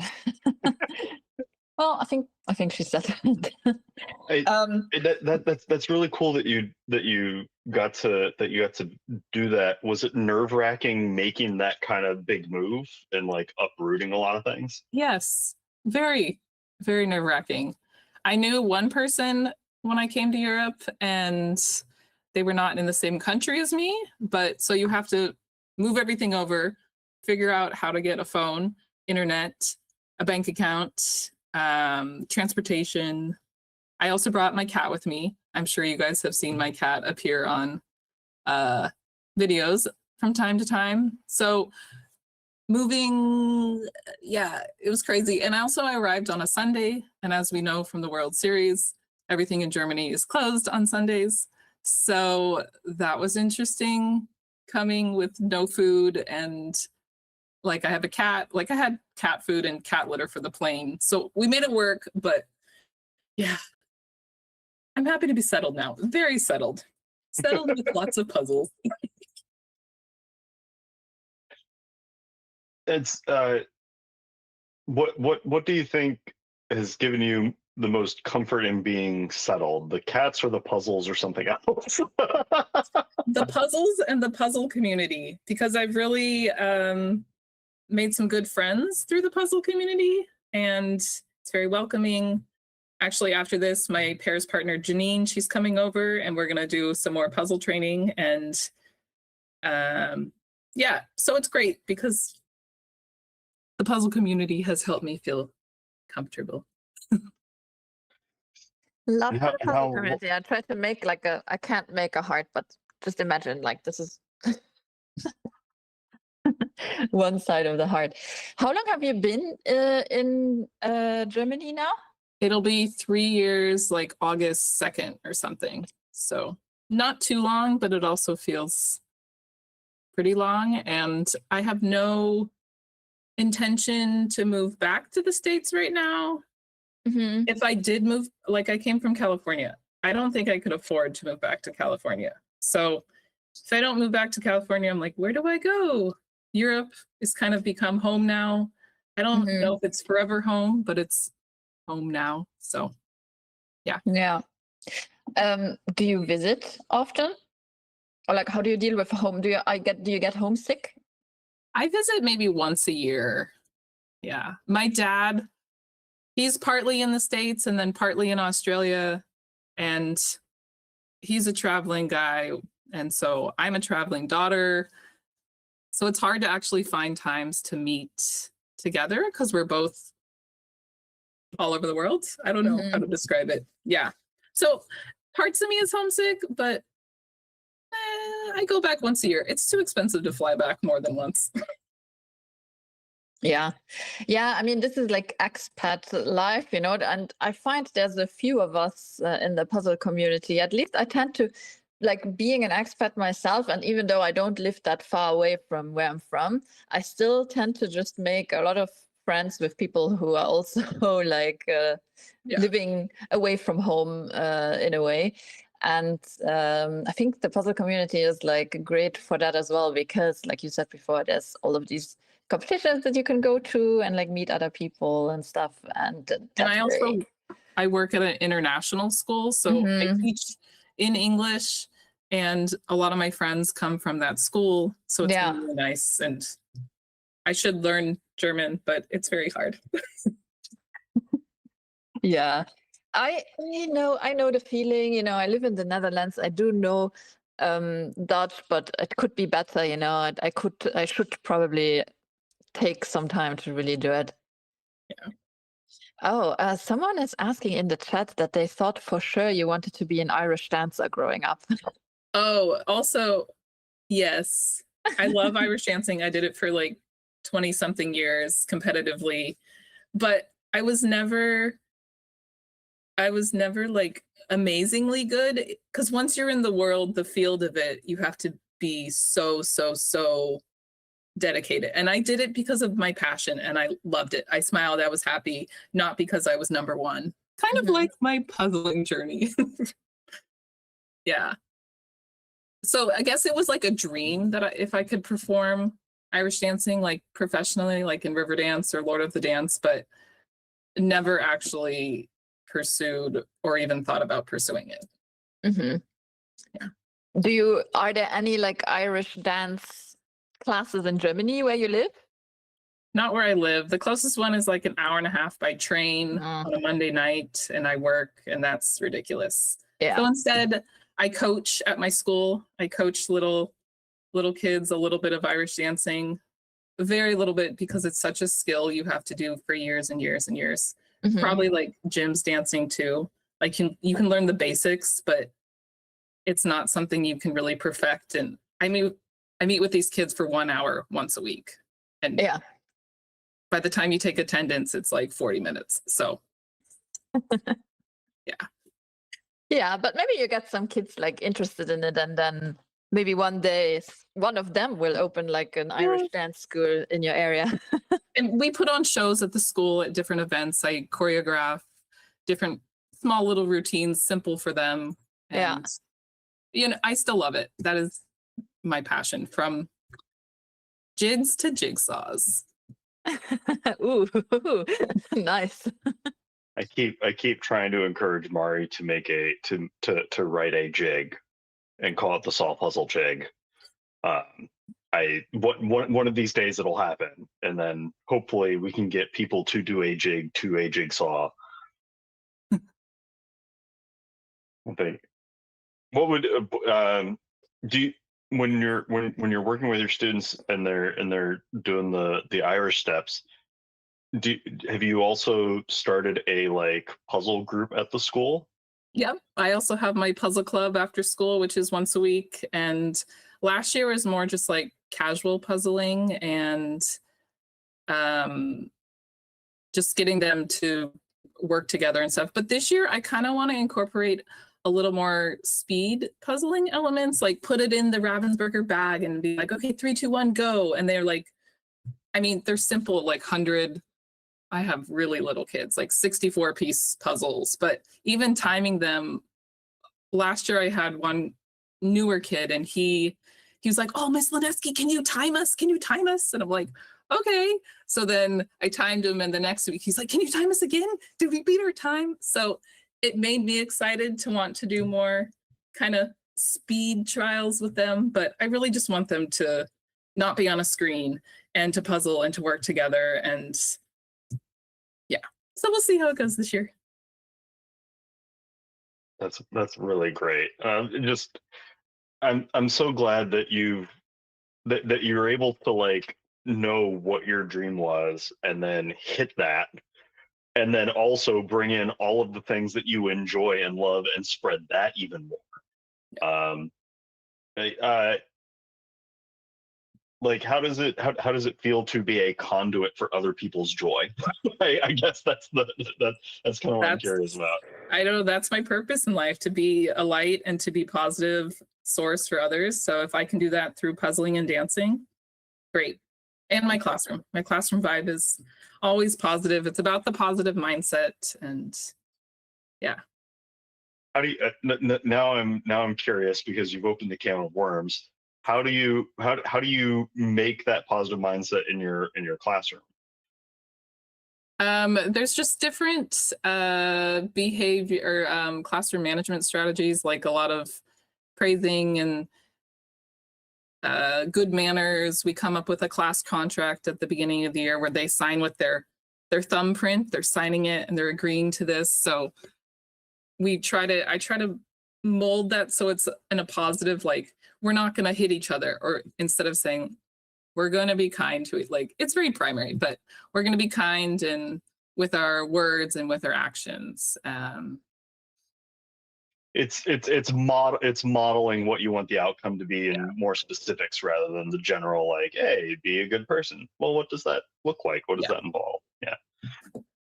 No, that's so cool. Is there anywhere in the world that you would particularly want to teach or want to like continue your dream from? No, keep in mind this doesn't lock you into actually going, but I'm just curious. Well, right? through my travels, I lived in Ireland for about 6 months, so I love Ireland.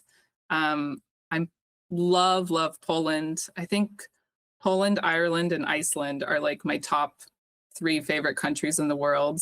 I really want to go to New Zealand, but maybe not for teaching. I really want to go for visiting, but it's so far. So I guess my dream teaching spots are my dream travel spots too. Yeah. Which this, it might be a little bit of a chicken and the egg, but I think the teaching spot is more of a is more of a thing of convenience after the travel spot. Is that fair? Yeah, 100%. Oh man, is there anything in particular that you enjoy disseminating or like instructing? I don't know. I'm teaching grade 3, so like the subject matter is so simple. Yeah.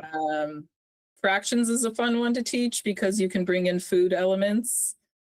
And I also love teaching science. I worked at a science camp for like 4 years. Loved that. I love being outside, and we would like hike and then stop in a spot and teach about photosynthesis and hike some more, teach about rocks. Like that was awesome. And for a while I thought, oh, I want to do this, but it really doesn't pay well.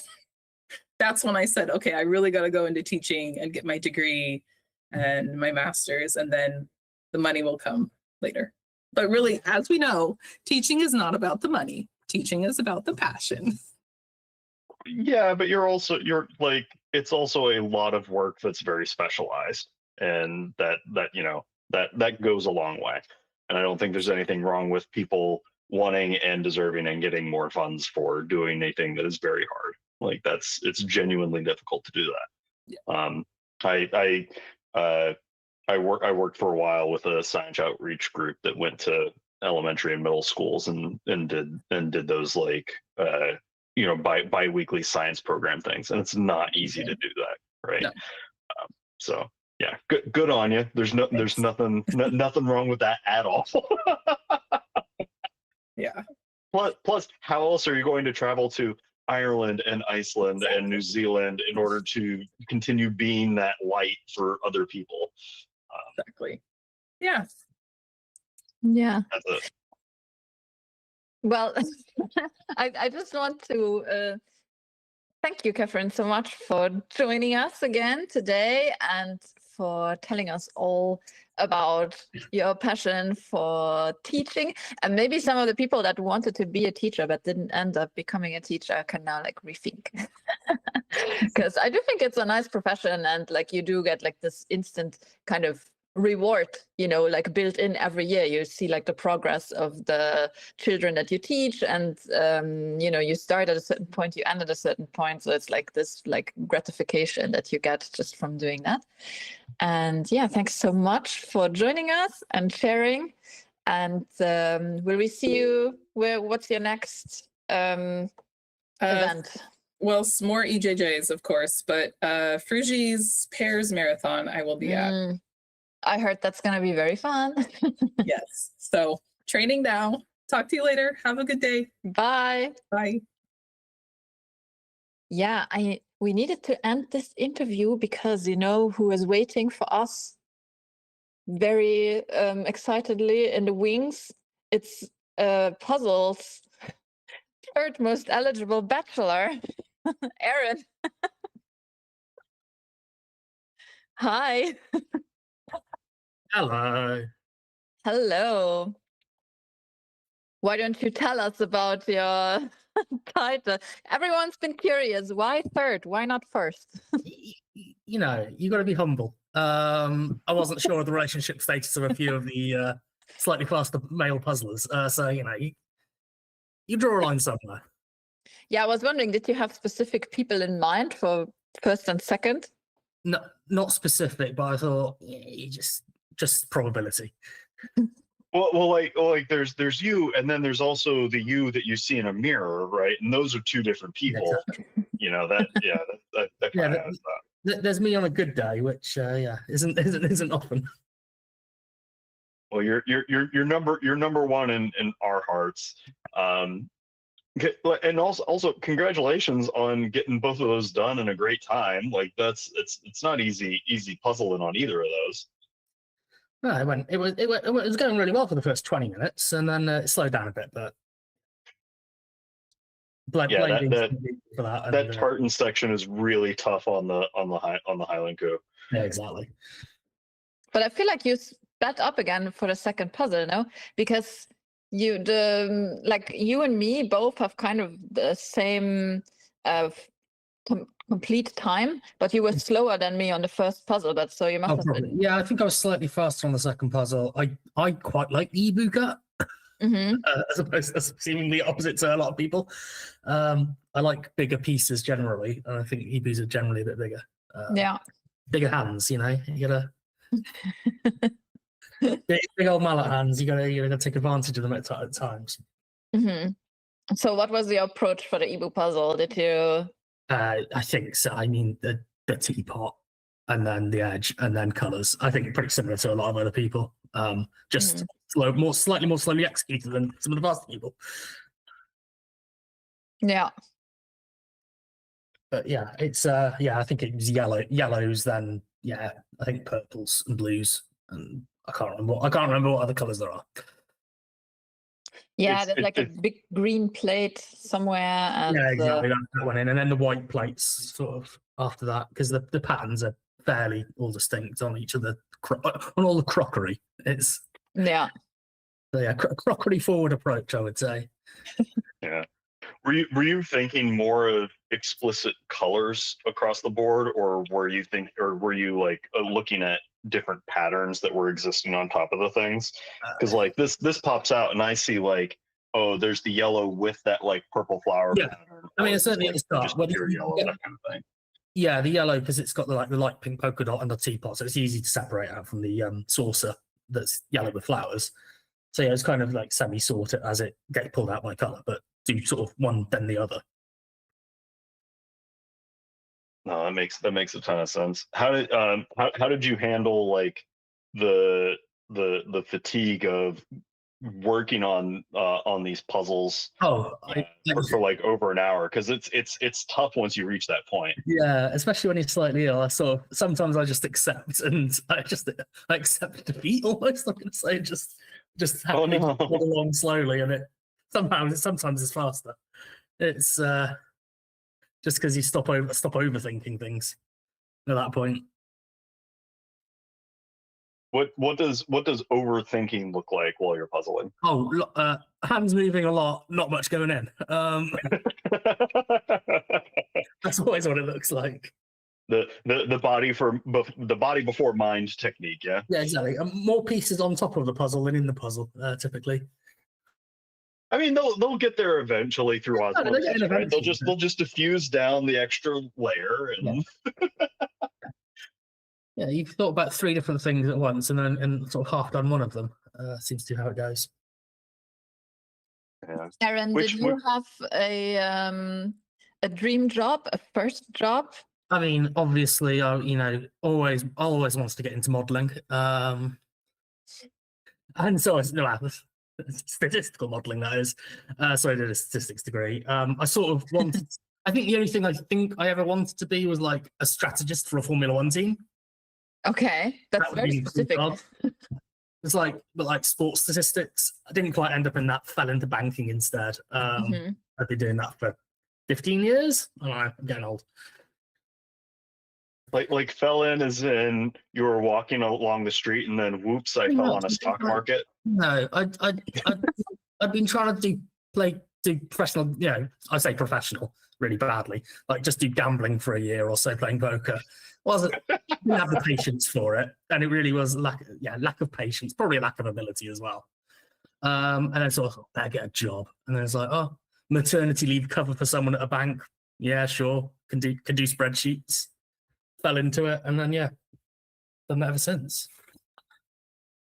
And then stayed, but it's still related to like numbers and stuff. Oh, so yeah, you have like an affinity. You've all always had. All I've ever been good at. So yeah. Well, and now puzzling. So exactly. Well, yeah. No, I'm very good at being okay at stuff, and then never getting to being good at it. So I am very much jack of all trades, not very good at a lot of stuff. Mm-hmm. And I enjoy that very much. Yeah, but I mean, to have like an affinity for numbers is something that I don't think a lot of people have in general. It's like something that kind of just you have to be born with it, I guess. Yeah, I think so. But then I lack, practical skills to make up for it. So, and yeah, I certainly never wanted to be a teacher either. I'm gonna be opposite to a lot of the previous people. Did I hear you say you wanted to be the opposite of teacher? So you just wanted to be Pretty a much. student forever? No, teaching's not for me. Did you like school while you were in it, or Yeah, depressingly so. Too keen. I was good nerd? Well, exactly. Yeah. Yeah, I was, and I was good at stuff. Yeah. yeah. Were you like me and remind the teacher, oh wait, you didn't give us our homework yet? Not quite that Kind of thing? extreme. No. Okay. My approach to homework was do it like in the 10 minutes before school starts. So I didn't really want homework because I'd procrastinate on that and then just do it last second. Yeah. And that cuts into the time that you have to like get to the lockers and all that. Exactly. Well, but I was just, such a nerd. I was at school an hour before it started, mostly playing cards. But Were you wanting to like grow up and play a lot of cards? oh yeah, I love games of all sorts, and yeah, I am overly competitive at some stuff. Sometimes, despite my lack of ability. Which flavor of poker were you really into these days? I mean, so obviously, when I was of the right age, everyone was playing Texas Hold'em, so yeah, kind of inevitable. I do kind of prefer low games like Raz, typically, but yeah, it's very very specific. Like go overly specific for what people will understand here, though. But yes. Oh no! I'm with you. I'm with you. I am one with the stats side of it. Are you? Did you get to a point where you were doing like card counting on a small scale? Because like if you're at a real place, they're using so many different decks that you have to do a different style of thing. But I mean, for blackjack, you can I could see in the casinos a fair bit because of playing poker, and it's like I could card count, but also I'm too lazy to card count. Too degenerate to do it. So you just so you kind of play optimally without card counting is typically what it would be. And just be lucky. I think that's the better approach. Just be lucky. Just be lucky. Just exactly. Do you have a collection of rabbit's feet or other like luck totems? No. That might be part of the problem. Exactly. may have to go collect those a little bit. Oh man. Well, what other you were saying that you've always been into a lot of different games. What other kind of games are you referring to? Oh, just a lot of card games. Just a lot. I played a lot of card games when I was younger, so it's like just anything like cribbage, canasta, that sort of stuff. Like played a lot for whatever reason. And then I did have a spell of competitive video gaming for a little bit. Again, what kind of video game? Low standard. Sorry. Were you on like the MOBAs or? No, I played Team Fortress 2 competitively. Oh, okay, yeah.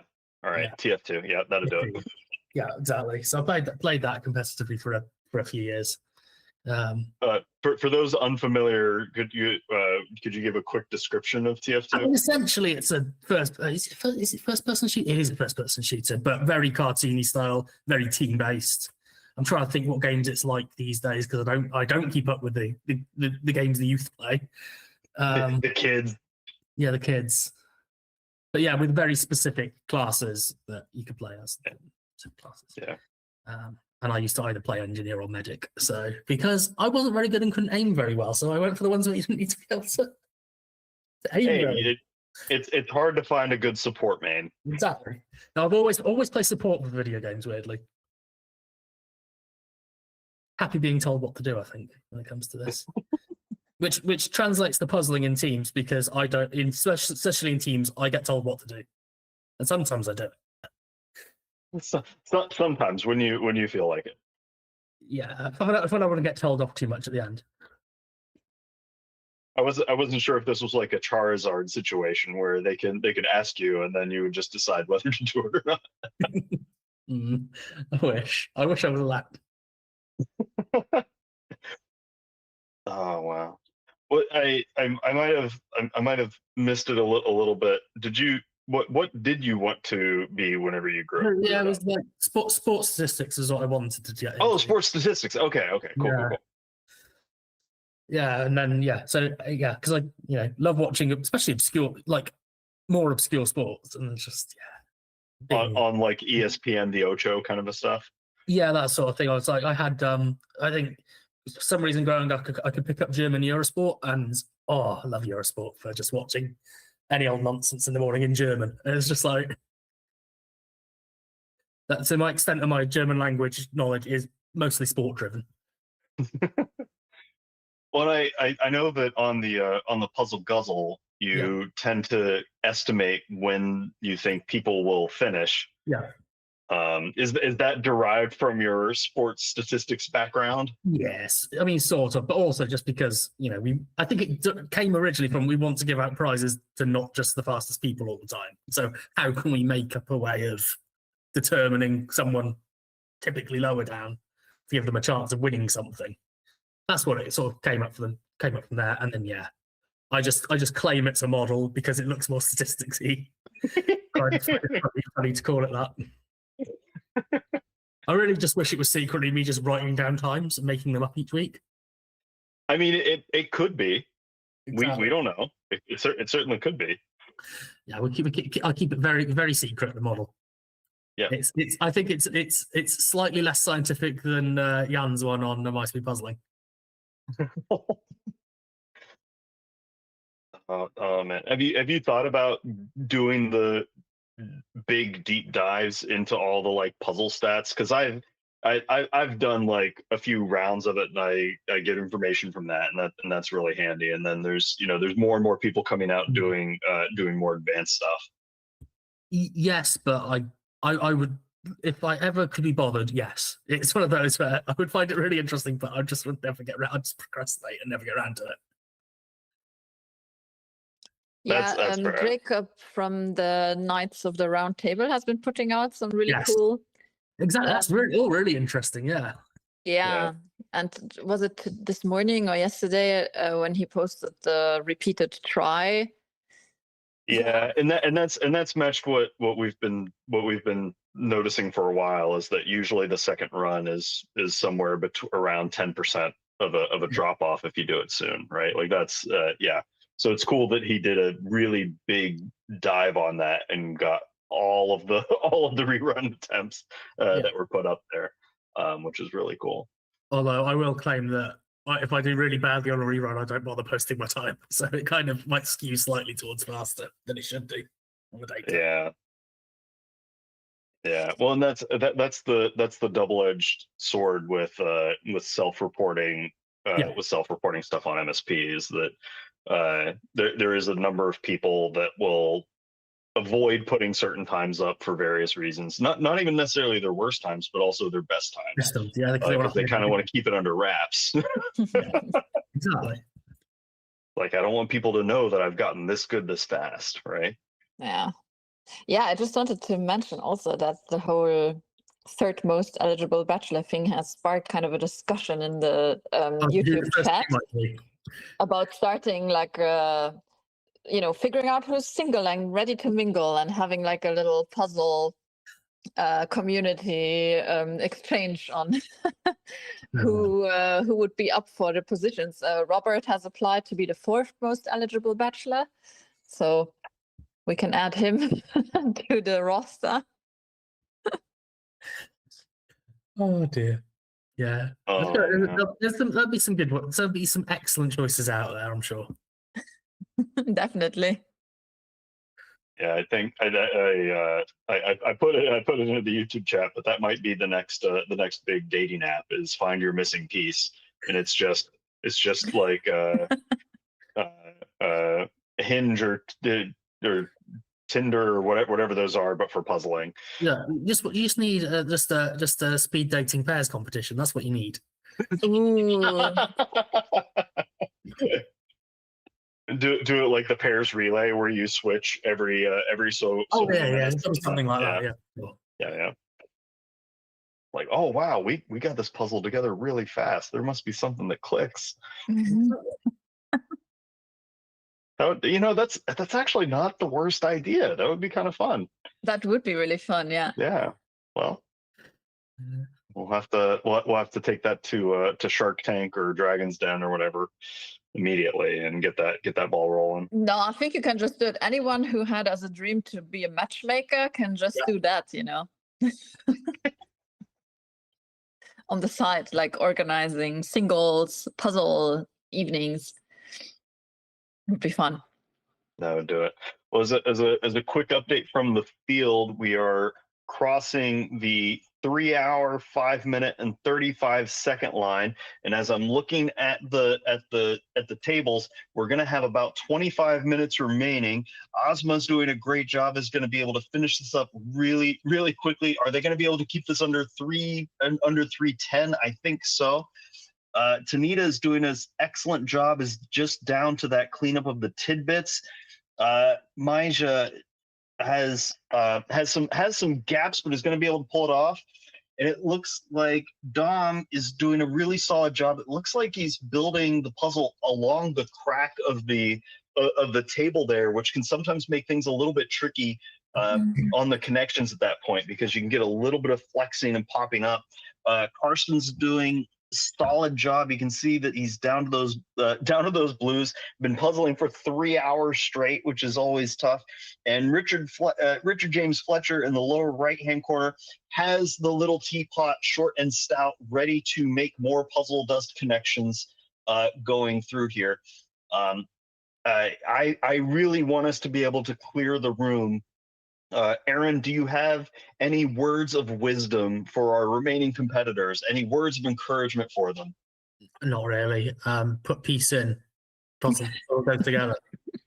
That is very apt and important information, because I know a lot of puzzlers at this point, they forget that putting the piece in is what allows them to complete it. Exactly. One piece at a time. That's it. Yeah. Yeah. That's the ticket. Yeah. Is that the rolling like monologue or self talk that you have going? When I'm feeling like I'm doing rubbish, yeah. What about when you're feeling non-rubbish and you're feeling like it's going really well? Then I don't have the capacity to think about other things. What I need to be doing. Then he's in the flow state. He doesn't need to think. It just happens to you, you know. You're just it just happens at that point. Yeah. The other trick is obviously, leave the bits of the puzzle that are the same color as your table, because someone might not notice you've not done them. Mm-hmm. That's my other approach. I just saw James do a big rotation of the puzzle. I think he decided that he wanted to do it in a slightly different orientation, and he's rotating it around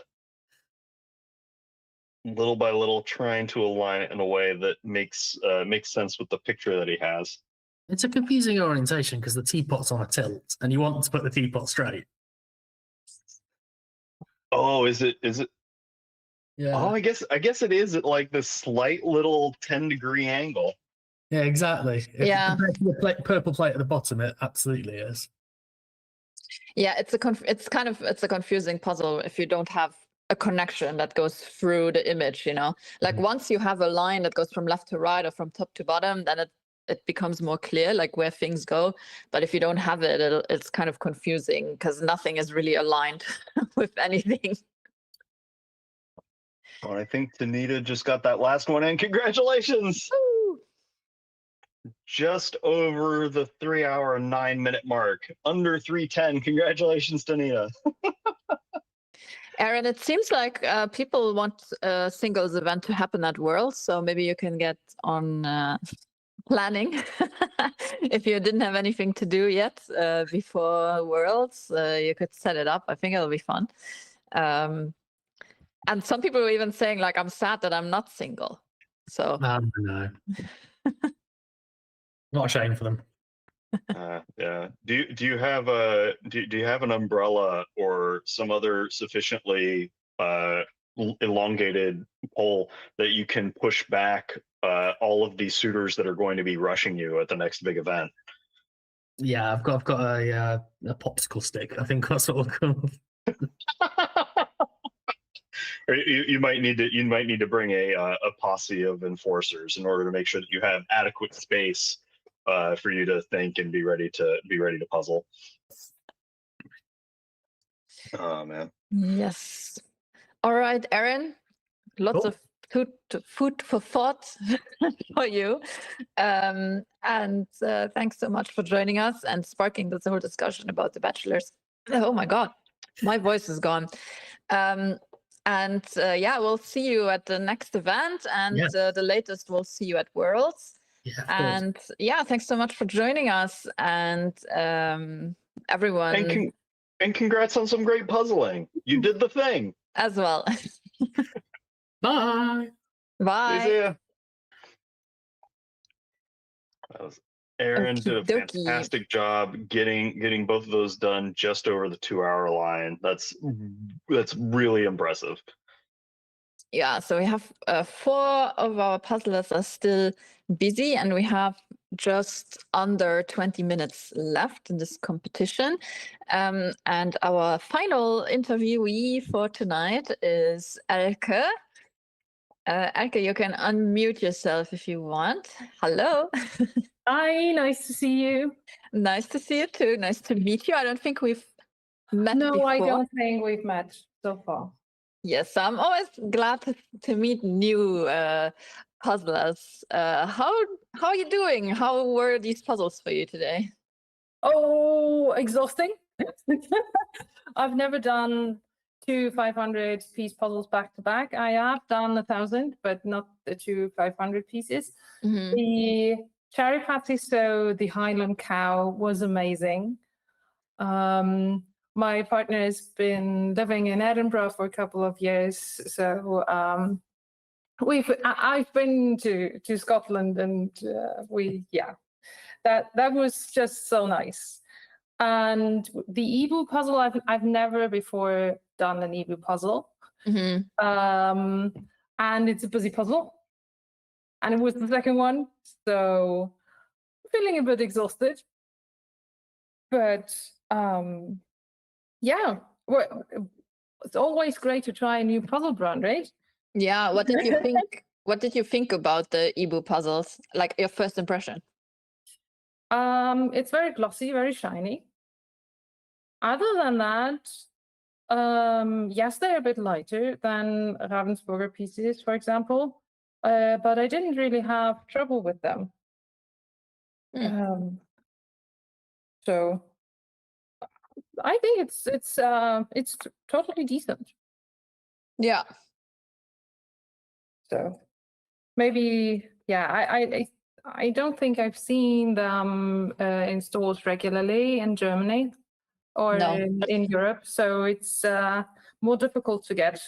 So, but it's a brand to look out for, I guess. Yeah. I want them to use that in their marketing material. Totally decent. I think that's very high praise in some circles, and you know it's good. Yeah.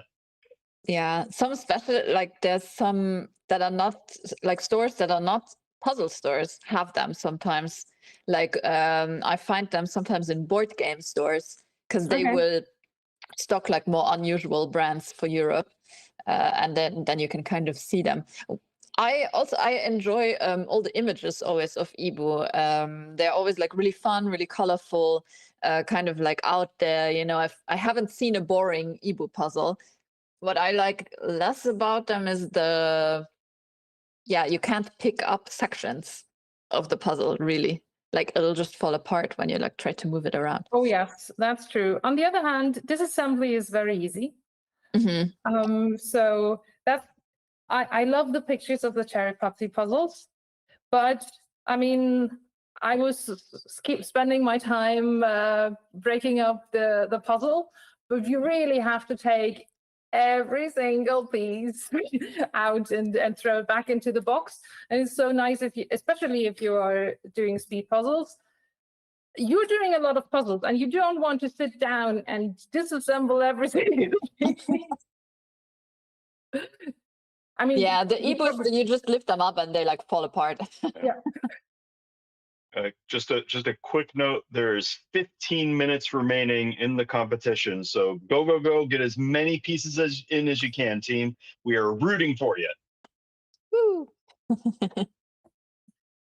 Yeah, what I was doing in the end was really just try to not really look at the pieces and try to figure out which pieces you know where they go. Try to get your brain into this automatic mode. It will pick out some pieces you don't know why, and then try to make them fit. Yeah, and it's usually faster than trying to find a specific piece for a place. Yeah, because intuitively your brain will know. This is something I've like recently observed also with, I've been puzzling with my friends' toddlers and I'm doing just normal puzzles and they just watch me puzzle them. And sometimes they will like pick up a piece and put it like in the general area where it belongs. And you just know, your brain is really good at like recognizing colors or patterns and it kind of knows like, oh, this should go there. But with a puzzle like the e-book puzzle where you have sort of same things in different areas, like I was talking about, there's like strawberries like all over the place, then it gets difficult to be intuitive about it because there's like so many places where they can go.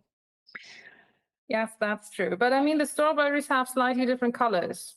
They do. The strawberries on the cake are much lighter than the strawberries that are scattered around separately. So it helps. Yeah. If that helps somebody who's still puzzling. Yeah, if they're listening, sometimes I don't know if people are listening when they're puzzling, and then I'm always, I don't know if the tips that I give are good or bad. Well, I was listening in because I mean I had never done an e-book puzzle before, and I know that I'm not the fastest person. So I was listening in, trying to figure out, okay, for example, the tips about what the pieces are like. If you've never done a puzzle, it's not like that I could open up the box and try to look at the pieces before the competition. So these tips were really helpful. And I thought, well, especially with round puzzles, I usually try to puzzle from the inside out. And that worked well in the beginning.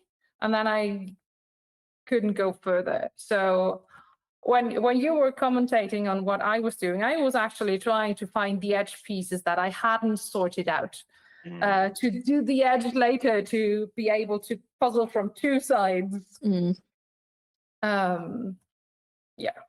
Yeah. So maybe it would have been a better strategy to also grab the edge pieces in the beginning. Maybe it's always difficult to say whenever you're up against a brand you're very unfamiliar with. Sometimes falling back on the like, okay, what's going to be the frame situation, or what's like the biggest islands that I can set up. Those are typically good markers because it gives you some anchor points to work off of. But there's not necessarily this is the formulaic one size fits all tactic across the board, right? Because a lot of times the higher level strategies of what's better when depends very much on where you're at in your puzzling and your abilities and what you're seeing. So I wouldn't worry about what was better, what would have been better or worse or anything like that on that kind of front, so much as just going, hey, you did really, really well across the board and you made a ton of progress and did a great job on a brand that you haven't seen that also kicks a lot of other puzzlers' butts quite a bit. So the fact that you were able to do that well on one that you had never seen before is really impressive, and you should be really proud of that. Because I know the first time I saw an Ebu, it blew my mind, just like the space that it takes up and how angled a lot of those pieces are and where the image sits on the cut. It's really, really tricky. So that's tough. Yeah, I don't know. That I didn't have that much of a trouble with that. All the more reason it's impressive. I was slower than I usually am now with the first attempt, but I think that's mostly because it's a busy puzzle and it was the second puzzle rather than it being an Ebu puzzle. Yeah. Elke, Yes. you always wanted to be a vet when you were younger. Yes, that's true. Tell me about it. I wanted to help animals, and I loved everything that was related to science. And I figured out, well, I didn't want to talk to so many people, but I was good with animals, so let's help the animals. Yeah, growing up, and that's many other people have told that already. That's one of the earliest ideas of what you have, what you can do as a grown-up. And what I always loved doing was maths. I mean, even I remember being at the dentist as a young teenager and having had a bad procedure, and all I told my mother to do was give me a couple of random numbers that I can play with to get my nervous system to calm down. So I don't know, you already talked about this, whether that's something that you are born with or not, but I'm one of the people who love numbers and equations and the logic behind them. Yeah. And then I figured out, okay, I can. I first wanted to go into cancer research. Figured out, okay, what do you need to do in order to get there? And figured out, okay, biochemistry or chemistry would be a good place to start. Ended up being chemistry. And yeah, then figured out, okay, but I'm in a much more happy place if I have my equations than if I'm in the lab. So I kept on pursuing that way. And yeah, I'm a scientist today in theoretical chemistry. So one of the quantum scientists. Okay. And what are you? Can I ask, like, what is it that you're working on right now? Actually, it's coming. Yeah, a bit full circle. We're trying to establish that a specific electronic decay process is the mechanism behind radiation damage of DNA. So creating cancer or by using radiation.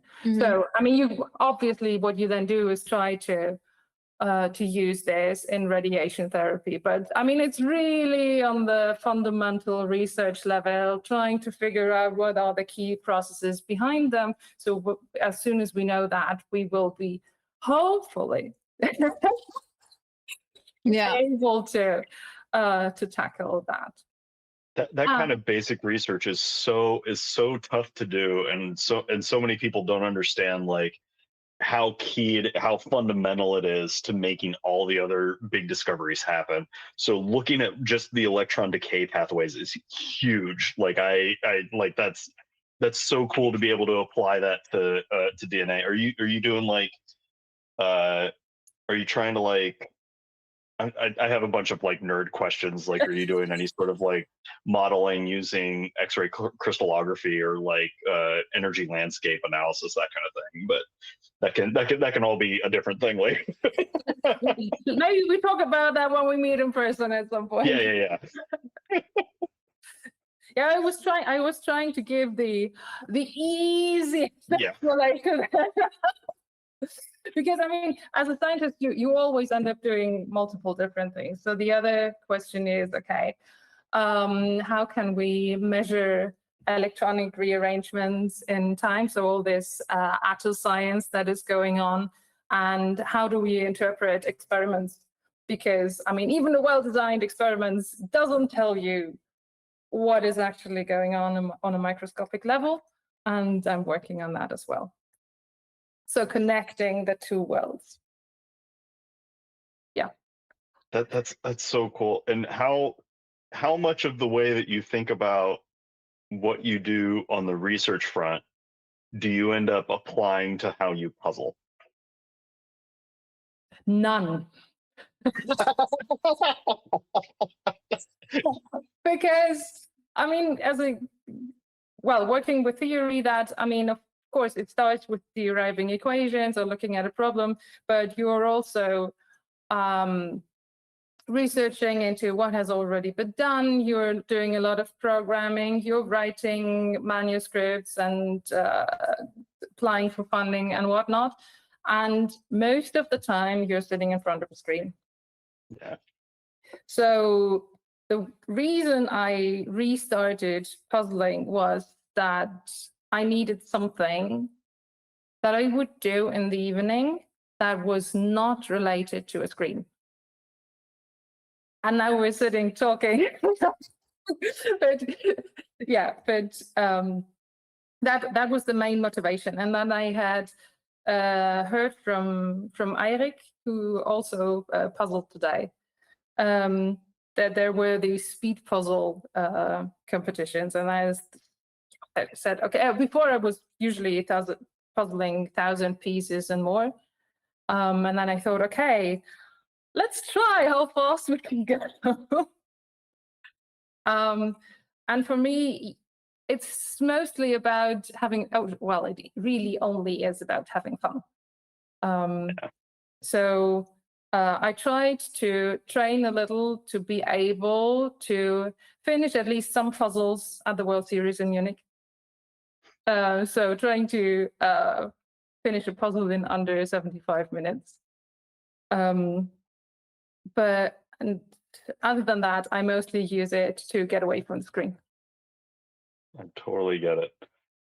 Just a quick update, folks. There's just under 3 minutes remaining in the competition. So get as many pieces in as you can. Yeah, and that really also cool. means maybe it's time to have Michelle here as well, so that she can do the countdown later and we don't miss it. So Michelle, if you want to join us as well for the last couple of minutes of chatting, would be nice. You probably also have questions for Alke, don't you? I have to say that I'm not very scientifically minded at all, and yeah, I was good with the basic description of her job. Although I know that Jim has understands what Alka was saying in the more technical parts. Yeah. But yes, we have just coming up to 2 minutes left, and yeah, Maya's only just got like one tiny section to fill in. I think she can make it, and Dom and Richard also making really good progress. And yeah, they've been puzzling already for 3 hours and 28 minutes, so I'm sure they're looking forward to a break soon. And also big shout out to Karsten for finishing under the timeline. It's not easy to do at this stage. Got a wave and a thumbs up. Congrats. Thumbs up. Congrats.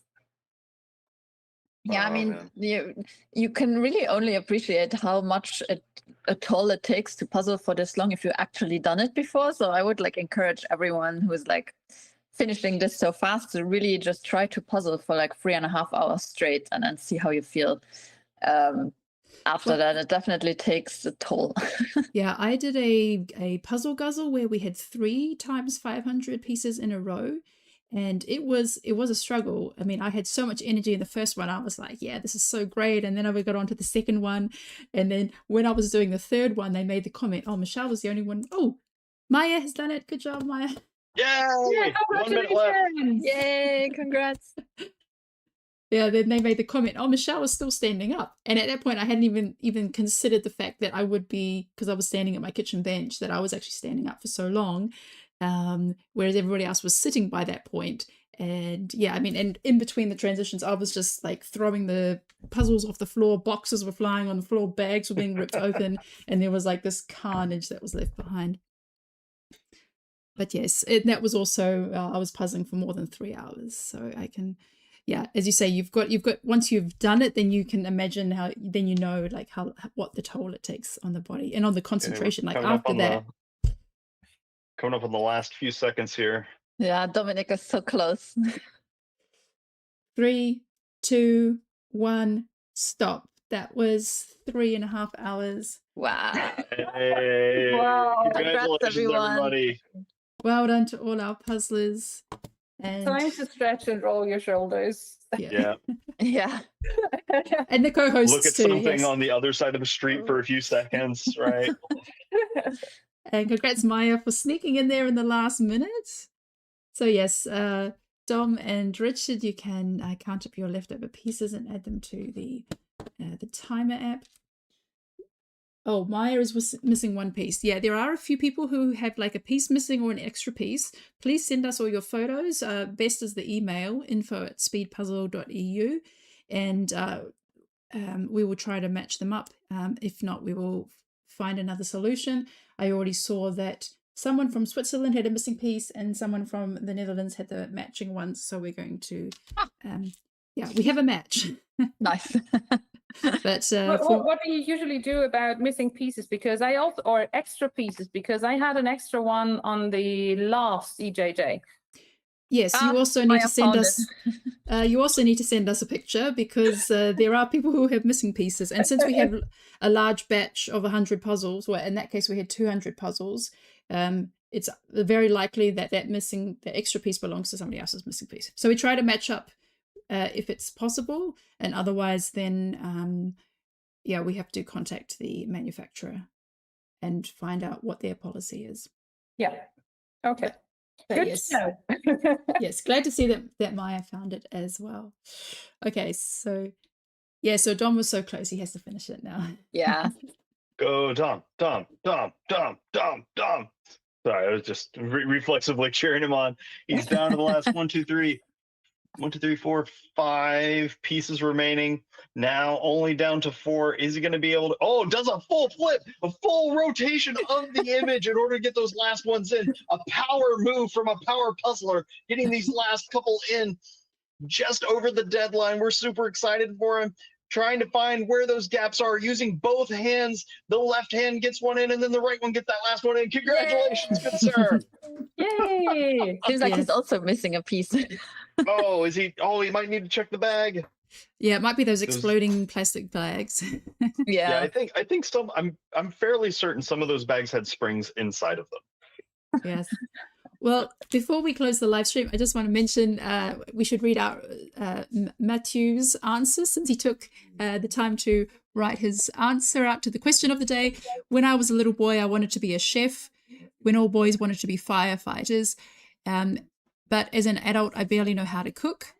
And when I was a teenager or young adult, I wanted to be a journalist in arts, culture, video games, and also a city planner at some point of my life because I love geography.